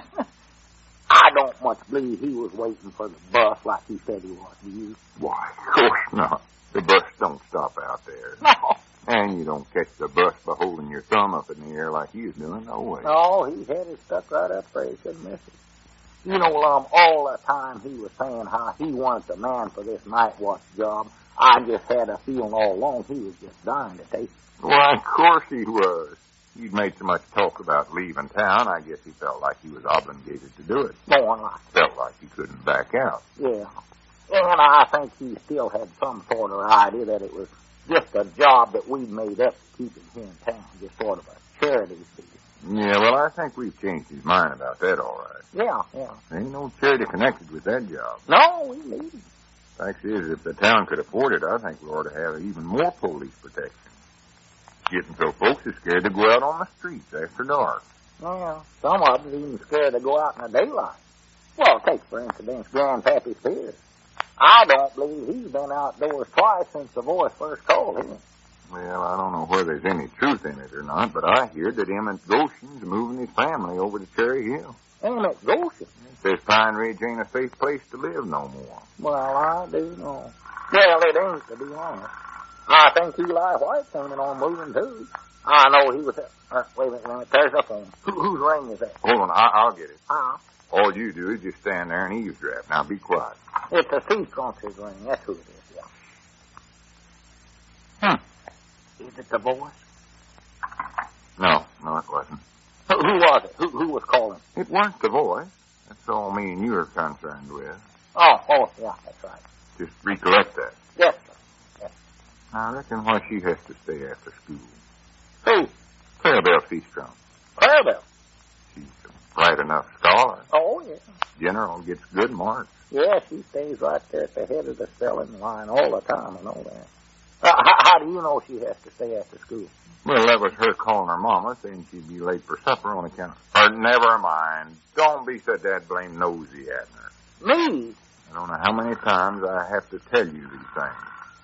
Someday your curiosity is going to get the best of you. Oh, wait a minute. Whose ring is that? But just stay where you're at now. I'll get it. Oh, I know. It's a wee hunt's ring. That's right. Be quiet, Abner. Who is it? Who is it, Lum? Tell me, who is it? Who is it? Huh? Oh, my goodness. What'd you hang up for? It was him. It was him. Who, the boy? That's who it was, just plain as day. Oh, my goodness alive. What'd he say? Who'd he talk to, Lum? I don't know who he's talking to. Never give him a chance to answer. It was sure enough him, huh? Just quick as that receiver went up, he started talking. Oh, my goodness alive. What'd he say, Lum? Well, he said, accidents happen when you least expect them. You may be next. Oh, my goodness alive. Get the daylights out of me. Yeah. We better find out which one of the wee hunts answered the phone and warn them, Lum. That's what we better do. Well, here it is. They know which one of them it was. Oh, yeah, that's right. Yeah, they know it. Because I believe if I was anybody in that family, I'd just stay from home. That's what I'd do. I wouldn't take a chance on going out a door to have to get a warning like that. You know, Abner, I can't help feeling there's something familiar about that voice. You know who it is? No, I don't know nobody that whispers in that scary tone of voice like he does, but there's just something about it. I swear I'd heard it before. Well, who is it, Mom? Think hard. Who is it? I just can't get it. I know one thing, it gives me the cold shivers every time I think of it. Well, you ain't the only one. I'd say half the folks in town is getting the cold shivers over that dad blame voice. Just twixt me and you, Lum, if I didn't have Cedric for my body's guard, I'd be afraid to set my foot outside the door. Fact is, I wish he'd hurry up and get over here right now. I'm going to have him sit right there in that chair, and I'll get 2 feet away from him. No, you ain't going to do no such a thing. I am done it. Say, we're forgetting to mark down that phone call for Ben.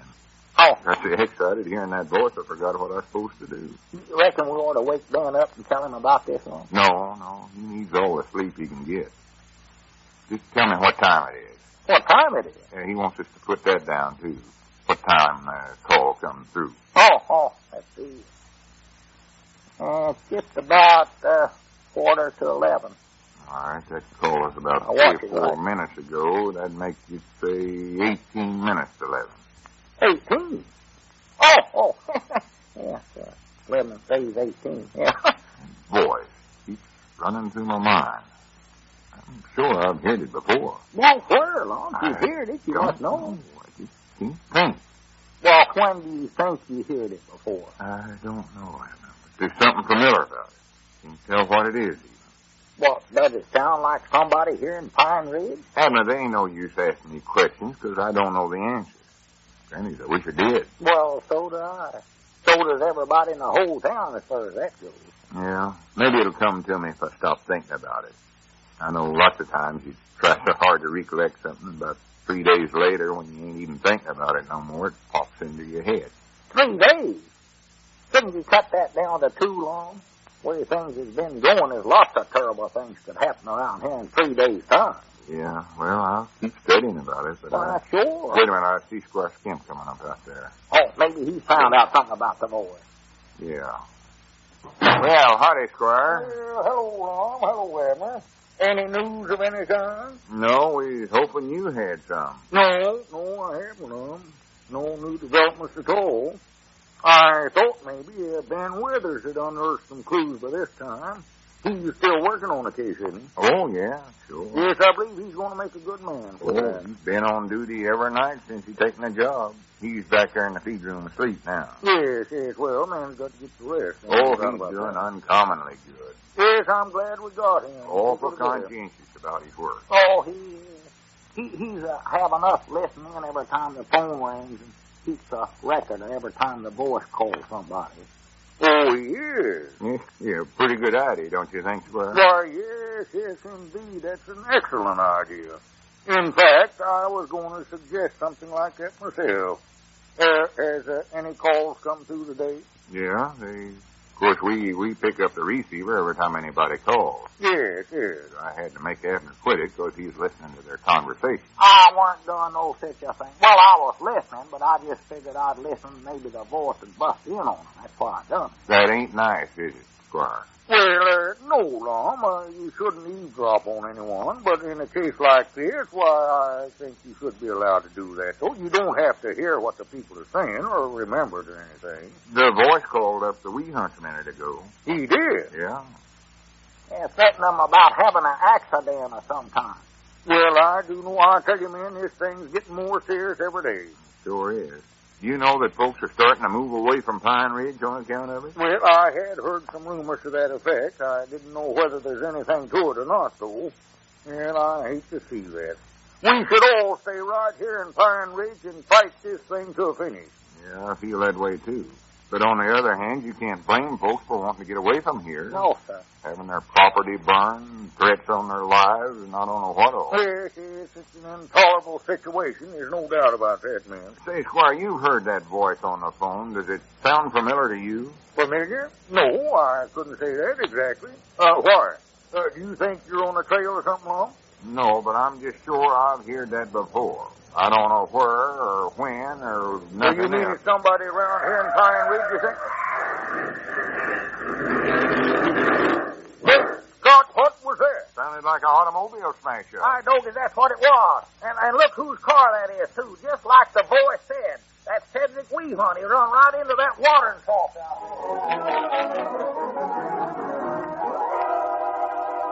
there. Say, that voice is getting too accurate for comfort.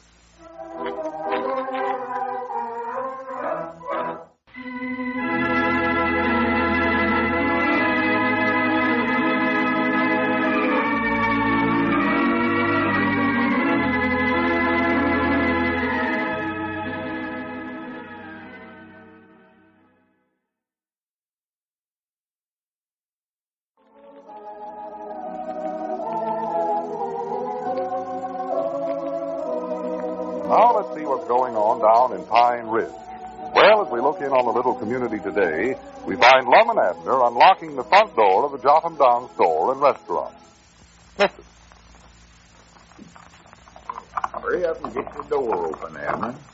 What are you using for a key, a button hook? Oh, I got the key all right. It just don't seem to work. Well, I must have got it burnt somewhere or other. Well, use the key hanging beside the door there, then. No, Doggy, I always forget that one. Well, what do you think we hung it there for? Yeah, I know. Yeah, I get it. Yeah, that one works a heap better than mine. I'll hang mine up there and carry this one. Oh, boy. You've waited a minute, I've let you in. Oh, hello, Ben. Yeah, howdy, Ben. You still up? I thought you'd have turned in by now. Well, I'm just getting ready to. Say, I fixed myself a little breakfast here in your restaurant. I hope you don't mind. No, that's all right. That's what I told you to do. Breakfast or supper, what? I don't know what you'd call it. Supper, I guess. The last meal I eat before going to bed now. Yeah, I reckon that would get a feller mixed up. Working nights that way. Did anything happen last night, Ben? Did you find out anything about that mysterious voice? No, nothing definite. Well, Did a little patrolling, one thing and another. I did run across something, luckily. I found a flashlight outside Charlie Redfield's window. Charlie Redfield? Any idea who the flashlight belongs to? Yes, belongs to me. You? I lost it when I was patrolling the night before. Oh. I've always been lucky that way. How's Cedric by now? Well, he weren't in too bad a shape last night. I dropped by the Weehunts this morning. He was setting up.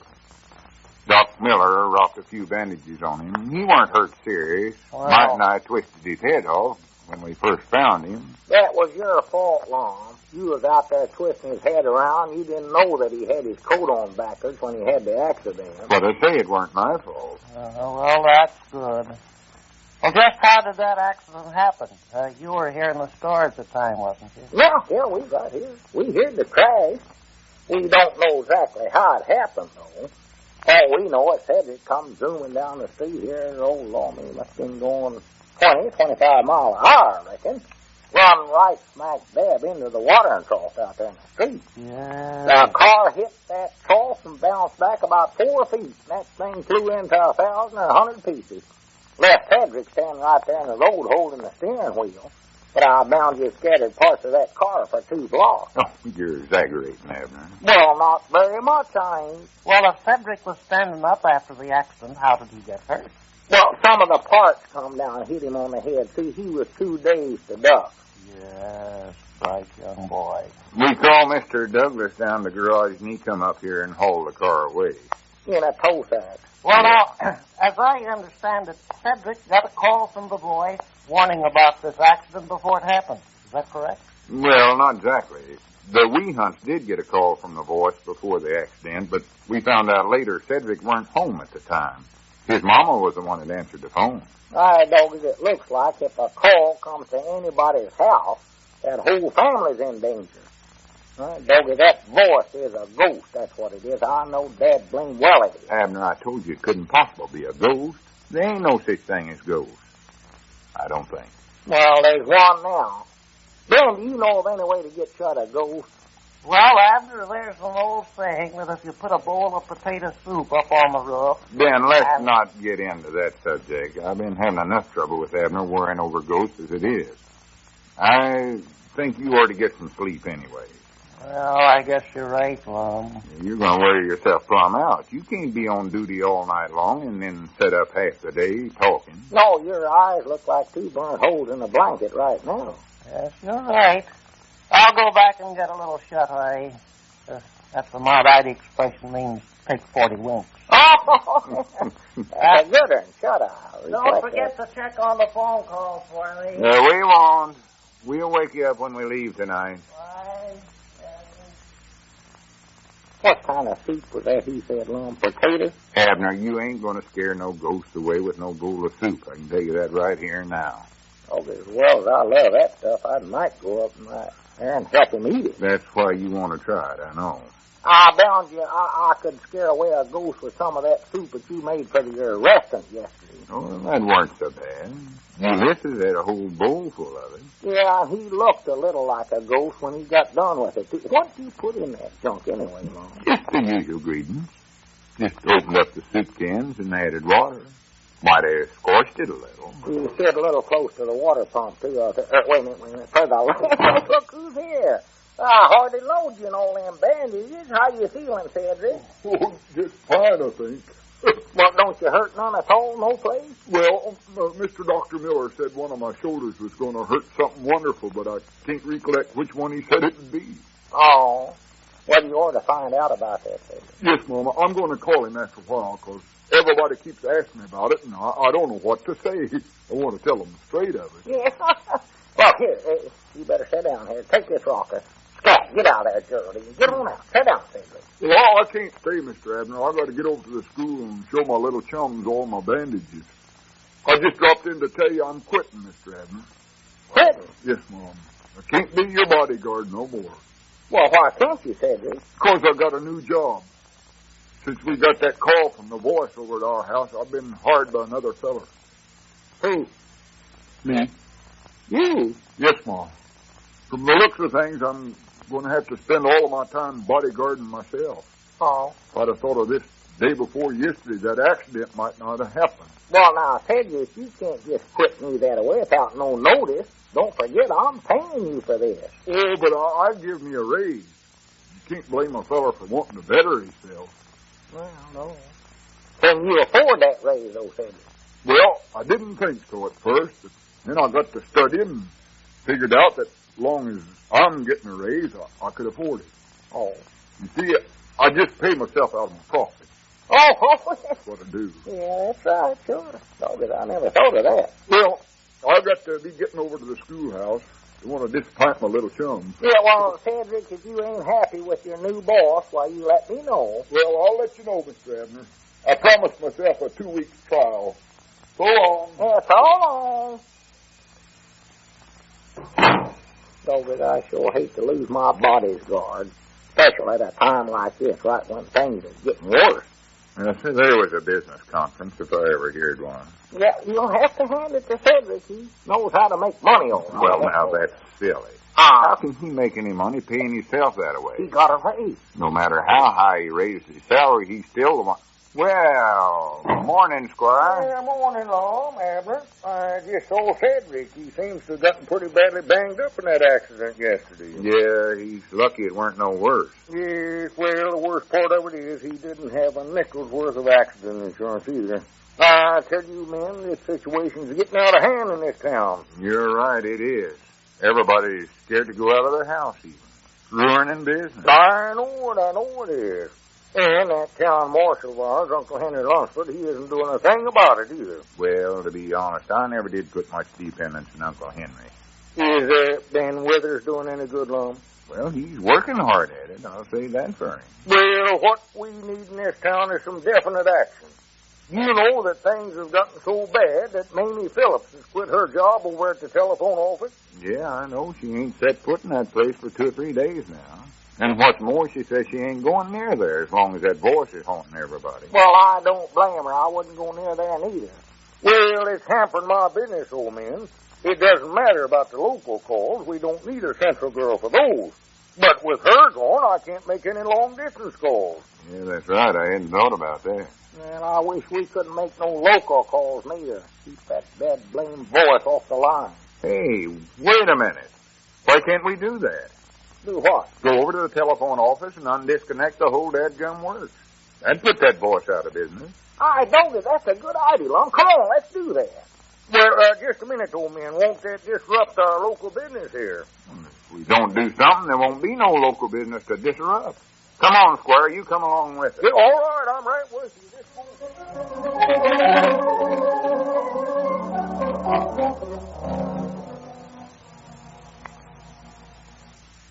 I know this is a switchboard, but I don't know how to get unconnected. I don't want to get no electric shock. You won't get no shock. Go on, try something. Just a minute, man. I think there must be a main switch of some kind here in this place. What's that on the floor there in back of the switchboard, Lum? Does that look like anything to you?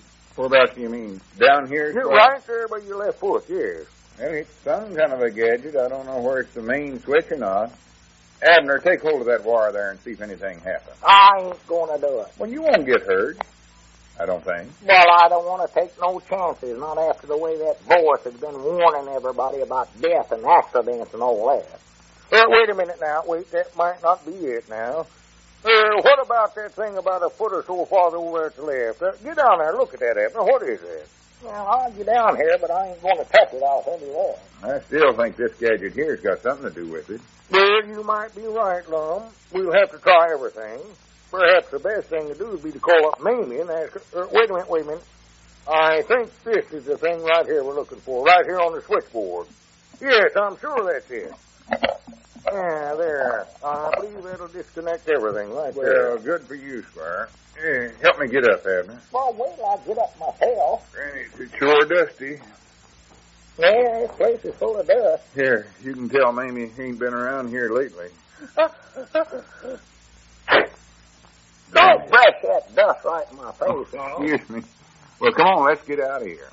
You know, I feel a whole lot safer already. Yes, man, we've certainly taken the voice's weapon away from him. Taken away his only method of communication. Well, come on, let's get out of here. Yeah, I reckon we ought to report what we've done to Ben and Uncle Henry. Wait a minute. What's this? Look on that desk there. Looks like some words wrote in the dust. Oh, my goodness, it must be from the voice. What is it, Lum? What is it? It says, what you have done is useless. There is no escape from death and disaster.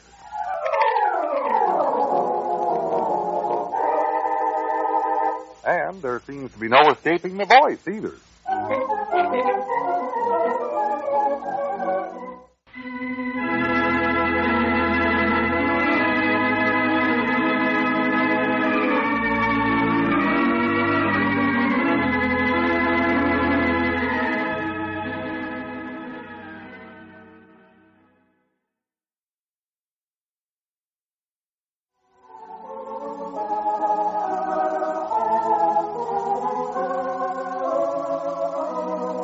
Now let's see what's going on down in Pine Ridge. Well, as we look in on the little community today, we find Lum, Abner, Squire Stimp, Grandpap, and Ben Withers gathered in the Jotham Down store for a meeting. Listen. Well, let's see now. Who's missing here? Who else was going to be at the meeting tonight, Lum? Yeah, I believe we're all here except Ulysses S. Quincy and Uncle Henry Lunsford. Yeah, I know Ulysses will be here, though. He had to do some chores around the place first. Had to do the milking before he could come over here. The milking? Yeah. What's the matter with him? What's he doing women's work for? Well, his woman's so scared on account of the mysterious voice that she won't go outdoors after sundown at all. Yeah, don't much blame her. Ulysses tried to bring the cow in the house so she could milk it in there and couldn't do it, so he finally just gave up and done the milking himself. Uh-huh. Well, I wouldn't come out tonight if you fellas hadn't come and got me. Somebody's got to walk home with me when the meeting's over, though. Yeah, I'll do it, Grandpap.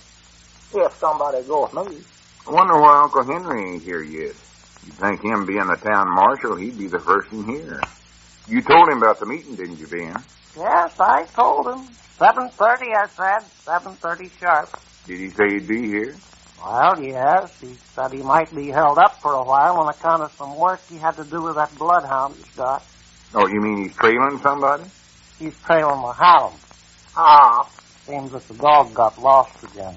Oh. I don't know why he don't get shut of that hound. More trouble than it's worth.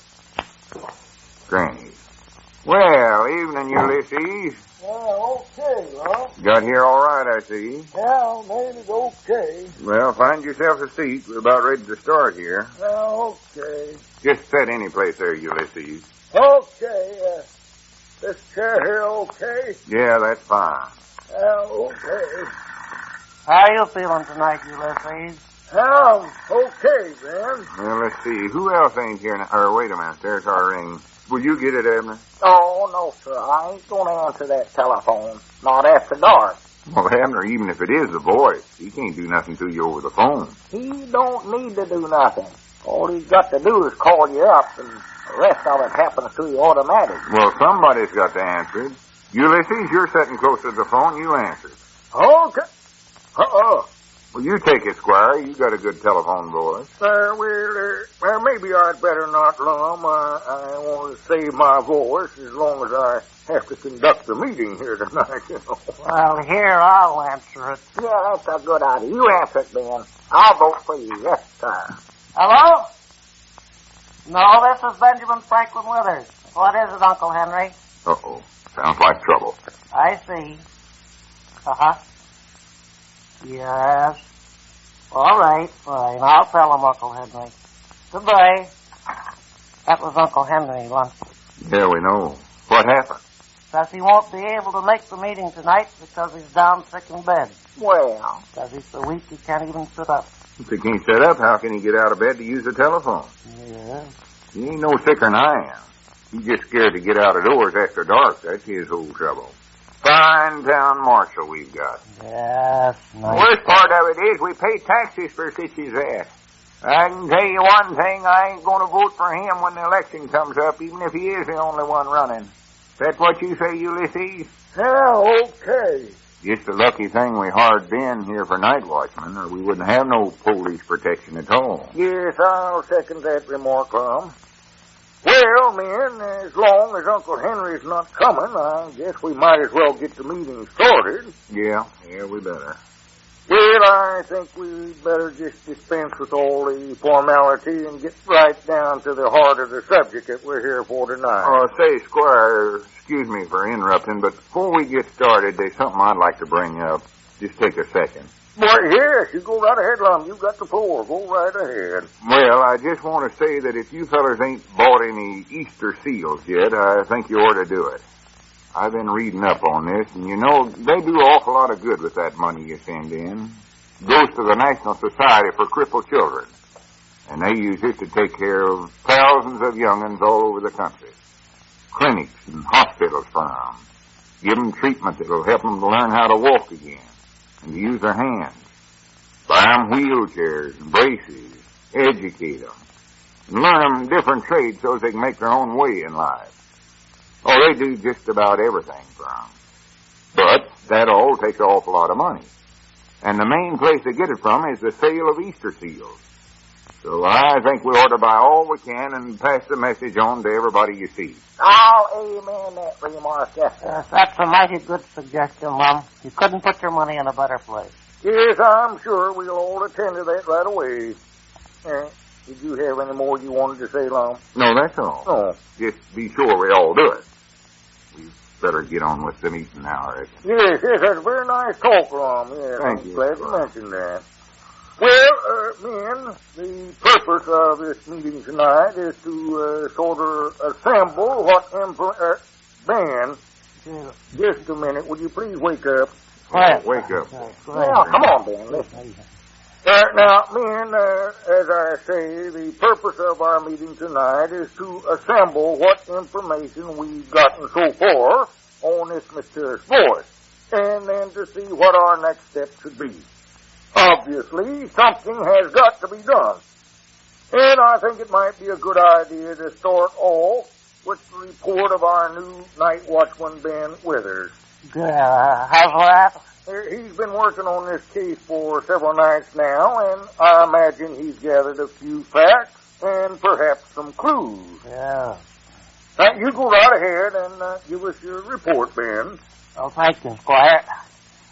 Well, I have always felt that the way to go about something like this is to do everything very systematic. Good idea. So that's what I've done. I've tried to keep a record of everything. I've been on this job for 6 nights, Thursday to Tuesday inclusive. That does not include tonight. Thursday and Friday, nothing happened. But then on Saturday night, things were fairly slow. Not a whole lot happened. Sunday night, heavy patrolling. Lost my flashlight. Monday night, found flashlight. Tuesday night, things really started to pop. Good. 4 phone calls came in over the wires. Uh-oh. None of them from the voice. Ah. Call number 1, Mrs. Redfield to Pastime Pool Hall regarding why wasn't Charlie home. Call number 2, Pastime Pool Hall to Eugene Blevins regarding better break up the game. Mrs. Redfield looking for Charlie. Call number 3, Charlie to Mrs. Redfield regarding sick friends. Call number 4, Mrs. Redfield to Dr. Miller regarding knot on Charlie's head. And I think that just about brings us up to date. It sure does. At least on Charlie. Yes, well, Ben, that was a very good report. Yeah, very thorough, but have you come to any conclusions about this mysterious voice? I mean, have you figured out anything for yourself on this? Well, now that's what I'm working on now. However, I'd rather not make any statements at this time. Yes. Well, thank you for your fine report, Ben Withers. Well, that's all right, anytime. Well, Ben, I'd say we still haven't a whole lot to go on, and it's high time that we got some definite action on this of some kind. The situation is growing steadily worse every day. Granny, that's right. Everybody's getting so terror-struck they don't know where they're at no more, even. I know where I'm at, and I wish I weren't here. Business is still all something wonderful, every place. Folks are actually moving away from Pine Ridge. If we don't do something pretty quick, we ain't going to have no town left here. Well, Lum, how can you fight a ghost? Well, how do you know it is a ghost? Well, it's bound to be. Who else can call you up and tell you that you're going to have a fire, and the next day lightning strikes your barn and burns it down? How about Cedric Weehunt getting in that car accident? What about yesterday? We went over there to disconnect the switchboard in the telephone office. No sooner had we did it, we seen that message wrote in the dust telling us it weren't no use, that death is going to get us anyway. Doggins me and it's got to be a ghost. That's what it's got to be. Well, I'll admit all them things do seem pretty peculiar, but I still don't believe in ghosts. This is the work of a human man. Yes, I think you're right on that point, Lum. And men, our job is to track that man down. Now, so far, we haven't got any definite clues. So, here's our next step. Practically everyone in this room has either had a call from the voice or has at least heard it. Now then, is there any peculiarity that any of you have noticed about the voice? Is there anything about it that you particularly remember? Well, I recollected it was the spookiest one voice I ever heard. Sounded like he was sort of whispering. Yeah, that's it, okay. Well, I noticed that it sounded kind of familiar, sort of. Well, now, familiar in what way, Lum? Well, I just don't rightly know. But it seems like I've heard that voice before, Summers. Can't place it, though. Yeah, it sounded sort of familiar to me, too, Lum. Yeah, now that you mention it, I noticed that, too. But I don't know anybody around here that talks in a whispering voice that way. Me neither. Only fella I ever knowed around Pine Ridge that talked in a whisper was old Whispering Judd Van. The thing I noticed about... Wait a minute. Whispering Judd Van. Oh, no, it couldn't be him. Strange, that's who it does sound like, though. No, now, Lum, don't say that now. Oh, no, not him. Just can't be him. Well, you'll have to admit that's who it sounds like. Oh, my goodness, this is terrible. Well, if it is, I'll tell you one thing. I'm leaving Pine Ridge tomorrow. Or tonight. By George, man, that voice does have the same quality as Judd's, all right. But now, no, it couldn't be him, no. Just a minute here. Who is this fellow you're talking about? Whispering Judd Van. He was run out of Pine Ridge several years ago for stealing horses. And he swore right then and there he'd get even with everybody in this whole town. Well, he sounds like our man. He sure does. Well, let's get on his trail. Where can you find him? Well, that's just it. You can't. Can't? Why not? Whispering Judd Vance is dead.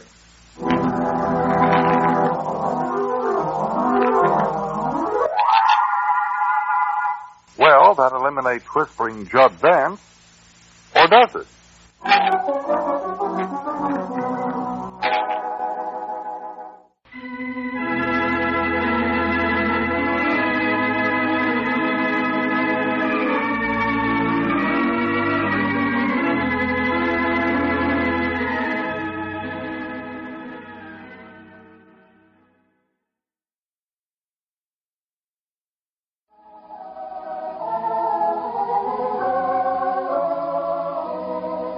Now let's see what's going on down in Pine Ridge.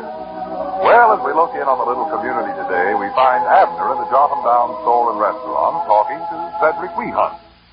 Listen. Well, now, look, Cedric, now, be reasonable about this. Sit back down now. Sit down now. Let's talk this over. You're toting 2 rabbit's foots around with you, and it ain't going to hurt you one bit to sell me just one of them. Oh, no, I need both of them, Mr. Abner. I'll pay you good money for one of them, Cedric. Oh, I don't dare to give neither one of them up. I'll pay you $2. No more. $5. No more.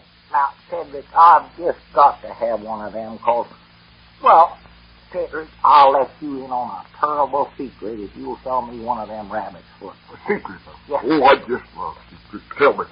Cedric, do you know the whole town of Pine Ridge is haunted?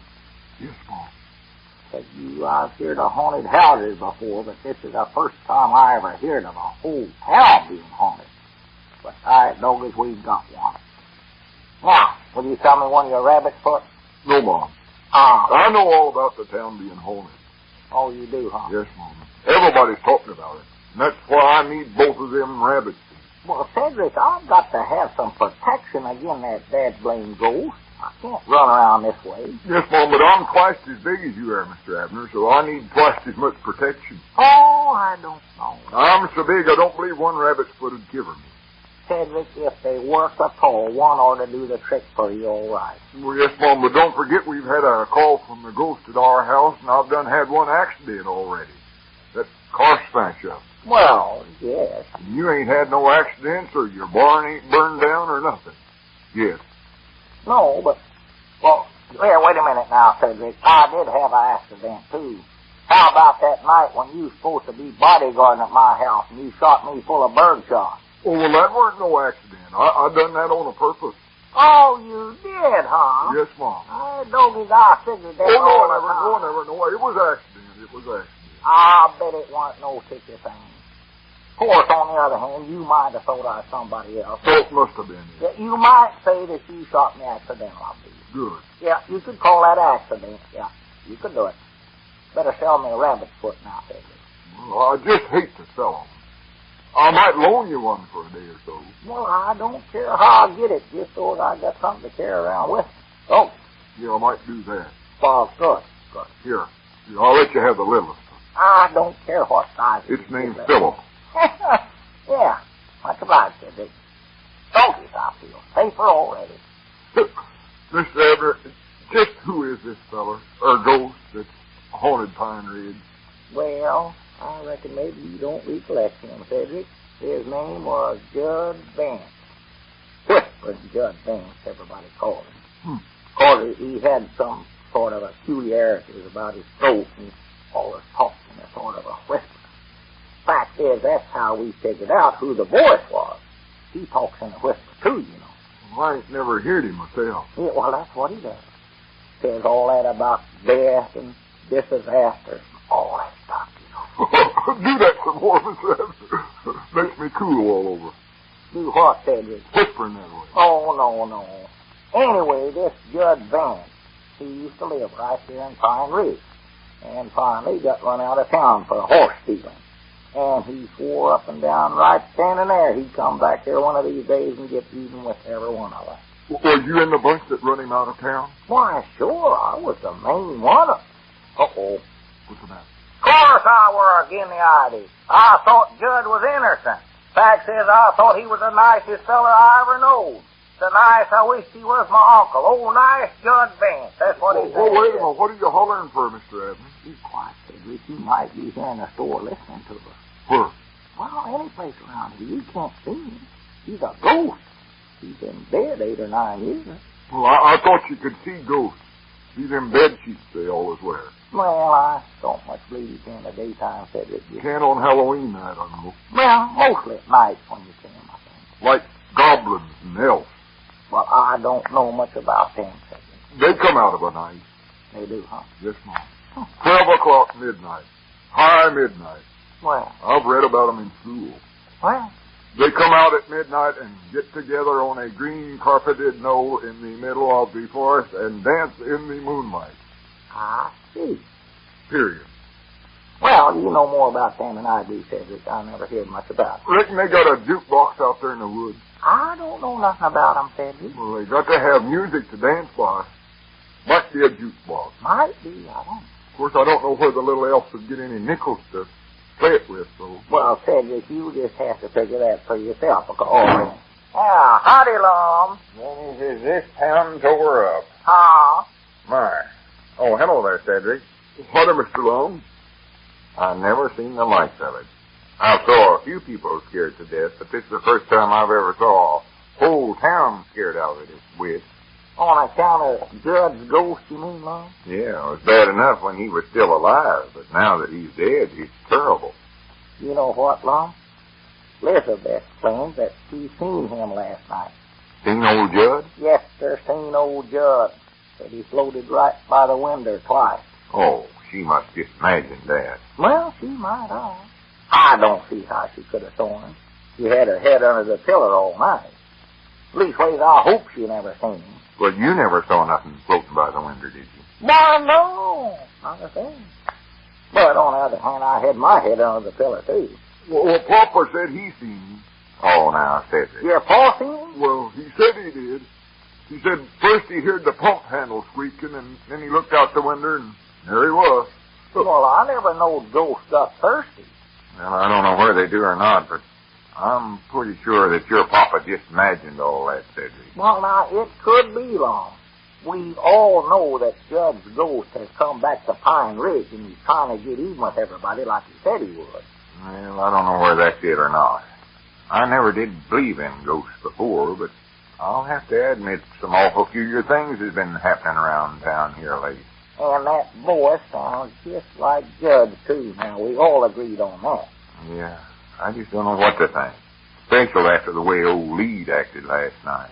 Oh, Lee. Oh, that dog sat outside the barn and howled might nigh all night long. He might have been sitting on a suckleburr. No, weirdest thing you ever heard. Well, I doggies, he must have been excited then. Generally, he's so lazy, he just sits there till some other dog howls, and then he just nods his head. About all he ever does. Yeah. Hi, doggie. Well, come in, Grandpap. How are you? Howdy. Here, make up my bill, Abner. I want to pay up. Hurry up. Get this famine-legged thing made out. Did I hear you right? You say you wanted to pay up your bill here at the store? That's right. Exactly what I'm going to do. Well, doggies, I knowed you was scared, Grandpap, but I never thought I'd live to see the day you'd get that scared. Well, you don't need to pay it up, Grandpap. Your credit's still good with us. Well, it ain't that. We're leaving town. Leaving? Yep, moving over to Odin. They're going to put up the Charity Sister's place over there. Charity's sister? I thought you said she was the one human in this world that you couldn't abide. Well, that's right. But anything's better than a seven-legged ghost. Well, now, Grandpap, you can't just up and leave Pine Ridge this away. I don't know why I can't. Charity's over there packing right now. She is. I held the ladder for her while she clumb up in the attic and hauled the trunk down. She'd have did it last night if old Judd hadn't have been up there. We heard him walking around. Well, doggies, he sure had a busy night last night. He was at everybody's place in town, looks like. Well, he ain't gonna hate me no more, I'll tell you that. Yeah, hello, Ben. Well, hello there, Milford. Well, for goodness sakes. I never knowed you was up, Ben. I thought you was back in the feed room sleeping. Oh, I'm about ready to turn in, though. I just stopped over at Squire's office for a bit. Took out an accident policy with him. Oh, you did? Well, I taken one out yesterday. Well, I don't see what good that's going to do you taking out them accident policies. What you need is a ghost policy. And I don't reckon they got such as them. If they did, Squire Skimp would be selling them. Well, that ain't the idea, Abner. getting protection against a ghost. That's what I want protection again, is a ghost. I'll tell you that right now. Well, we just figured that long as accidents is happening around town, a feller might just as well get himself all the finance protection he can. Yes? Well, sure, I don't reckon it hurt nothing. Nothing will hurt anything with that fella around, I'll tell you that right now. Did you get any clues last night when you was out patrolling, Ben? Well, it's hard to say, Abner, but I can tell you this much. I'm working on a pretty strong hunt. Yeah. Good for you. What is it, Ben? Well, I'd rather not make any statements at this time. However, I have a list of things I want you to gather up for me, Abner. What kind of a list? Just a few items. I got it here somewhere. Yeah, what is it? I'll get it. We got it. Oh, here. 3 night shirts, 4 collars, 1 pair. Ah. Wrong. Oh. What is it? Here it is. 1 box of hairpins, the extra large type. Yeah, we got them. 1 pair of gloves, medium size. You ain't got the wrong list again, have you? No, I want the gloves. All right. 2 flashlight batteries, a box of pepper, and 1 box of graham crackers, small. That's all. Well, what in the world you want all that junk, Ben? What could you make out of that? Well, you Hate to just eat it. have it ready for me tonight when I go on duty. I've got to turn in now. Get some shut-eye. Well, just a minute, Ben. There ain't anything else we can help you with, is it? No, this is a one-man job, Lum. Be sure to leave all the articles on that list, Abner. Yeah, I will. I'd better get to bed. I've got a lot of work to do tonight. If everything goes the way I've planned it, by tomorrow I'll know something pretty definite about our friend the ghost. See you later.